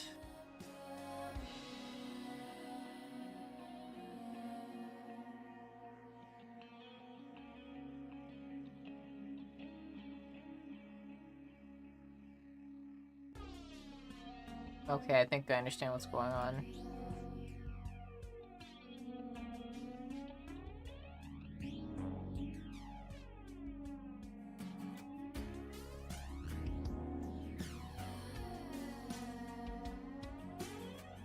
Oh, wait, I get it.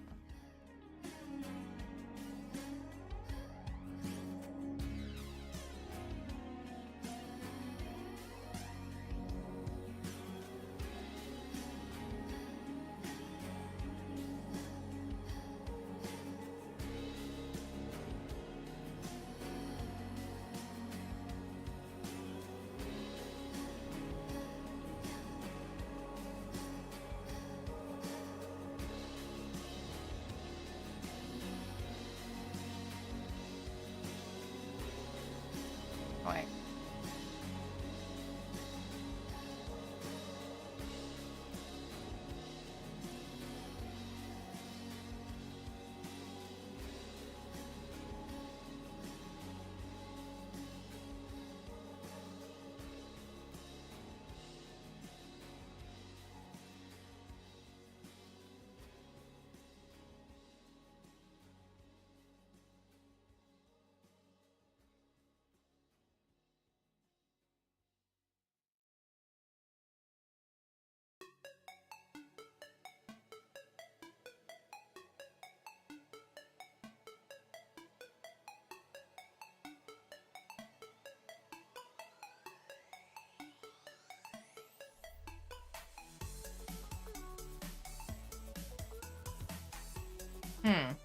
Oh, well.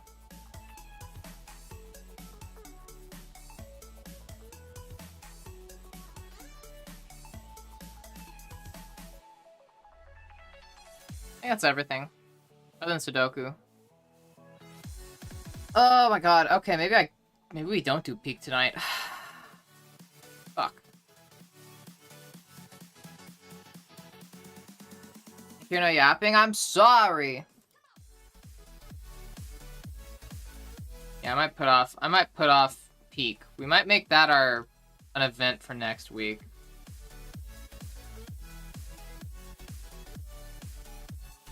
Hi, cat. Yeah, because I do need to go to my girlfriend's house, and I don't want to get there too late. Because we haven't spent that much time together recently, and the time that we have spent together, I've been mostly bawling my eyes out, so... Yeah.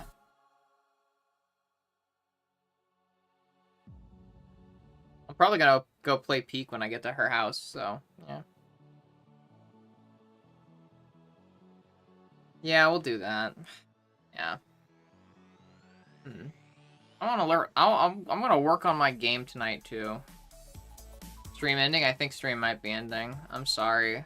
I'm sorry. I'll play with my girlfriend and peek, and I'll peek with her. Aggressive kindness first. I'll try. I feel like I'm crashing, but I'll try. I've been getting really tired really early on lately.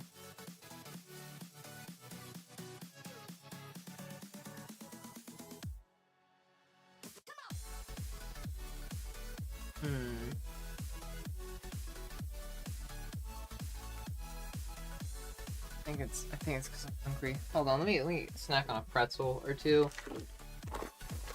Right, it's gotta be because I'm hungry, right? My schedule's fucked. There's no way I'm getting tired. Oh. Oh. Oh. Oh.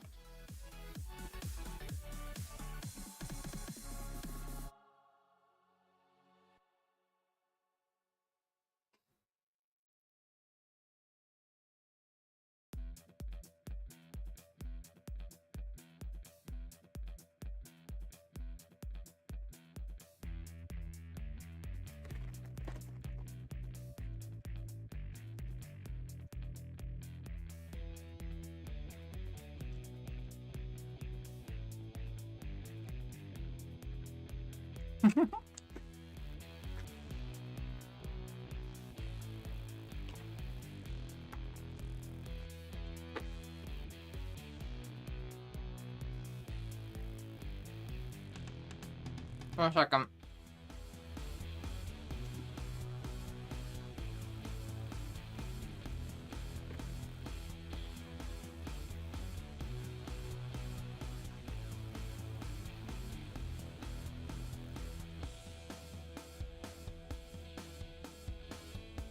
Okay. I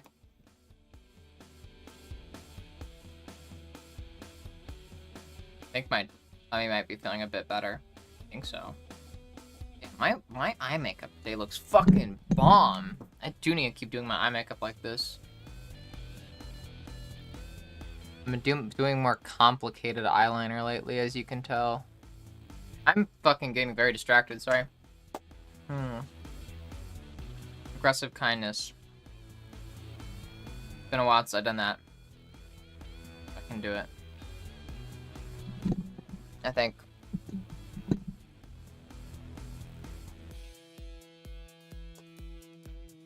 Okay, alright. I think I got it. It's just a little rusty. A little rusty. Jamie? You better be being nice to yourself. Especially with how much you've been going through lately. It's a rough time, and when going through such rough times, there is very little, what would be the word, rest from it. It's very hard to, like, find positivity when you're going through a lot of bullshit. So, you better be fucking being nice to yourself. Like, I feel like there's a lot that you're going through, and I know that you've got, like, your spouse, and I'm sure that there's other people in your life, but, like, I think now is more important time than ever for you just to be nice to yourself, especially like if you're gonna like be trying to like recover from the addiction and putting up with all the bullshit the doctors are putting you through around the knee stuff. It's very important that you just better be fucking being nice to yourself. I know that it's hard, and like we were just talking about it, and I don't want to get into like all the bullshit going on with me, but like, just for the love of God, please be nice to yourself and show yourself some patience too. Of all the times that like you need it, I think now would be probably the most important time, at least in recent memory. But yeah, so that's just to say, don't keep like. Well, don't keep putting yourself down. I don't know if you're putting yourself down, but you better not be putting yourself down. Because that's not okay, and that's the last thing that you need. So, do it for me, do it for yourself. Do good things. You know, give yourself some just little breaks while you can. Just some breaks from the negativity. Show yourself some positivity. Get some ice cream even. Like just get some ice cream and have some nice chill times when you can. Yeah, patience is definitely a big one. Be more patient with yourself. You deserve it. And you need it. So, I hope that you would want patience from yourself. Although I guess I can't speak to whether that's the case or not. But you deserve it. And you need it. So you better be good to yourself. Like, there's not a lot that you can rely on right now. And one of the best things that you can ever have is just the ability to like rely on yourself for at least a little bit. Don't make yourself another obstacle, I guess. That's a way to put it. Another stressor. Yeah. Keep up the good work. Keep just powering through all the bullshit that you've been going through.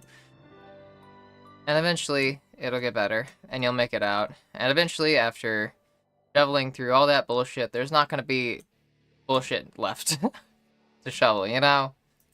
At least, not for a bit.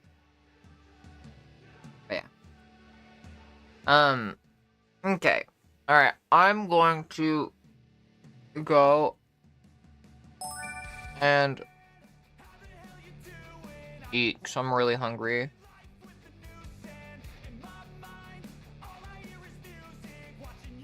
Not always, but enough for it.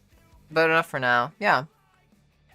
It's not everything, but it's something. And sometimes, you know, something's better than nothing. I'd say basically all the time something is better than nothing. But you get the point. I will go eat. Yeah, I've got some pasta downstairs. Yeah, I'm getting hunger pains. Holy shit! Tony, thank you. Oh my god. I have no clue what clothing falls under e-girl, but I see it as a goal and I would like to try and help people reach goals. Thank you. Thank you. I have like the hiccups, but combined with burps. I'm so sorry. My tummy gets very weird and upset when I'm hungry. But thank you so much. I really appreciate that. I believe me, I'm gonna be getting some new e-girl clothes and a push-up bra. But yeah, I will do it. Hi, Jen. I'm about to raid out myself. Hi.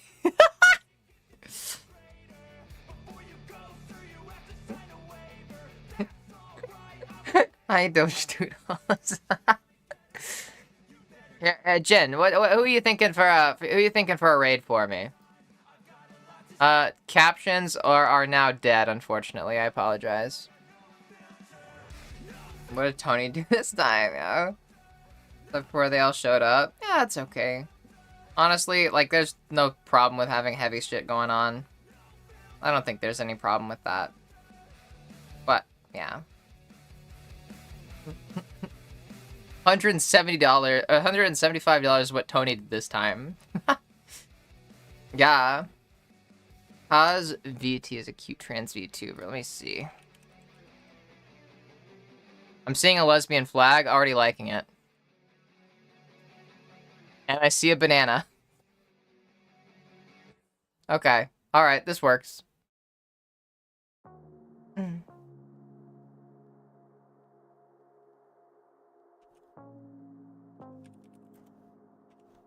Alright, raid is starting. Reads question. Haha, yeah, my streamer. Wait, what? I thought it was a joke. I didn't realize it was a serious question. I thought okay, well I guess y'all don't have like a big thing on your screen that shows you like all the fucking recent events that happen, and it says in big fucking letters $175. My bad. But to be fair,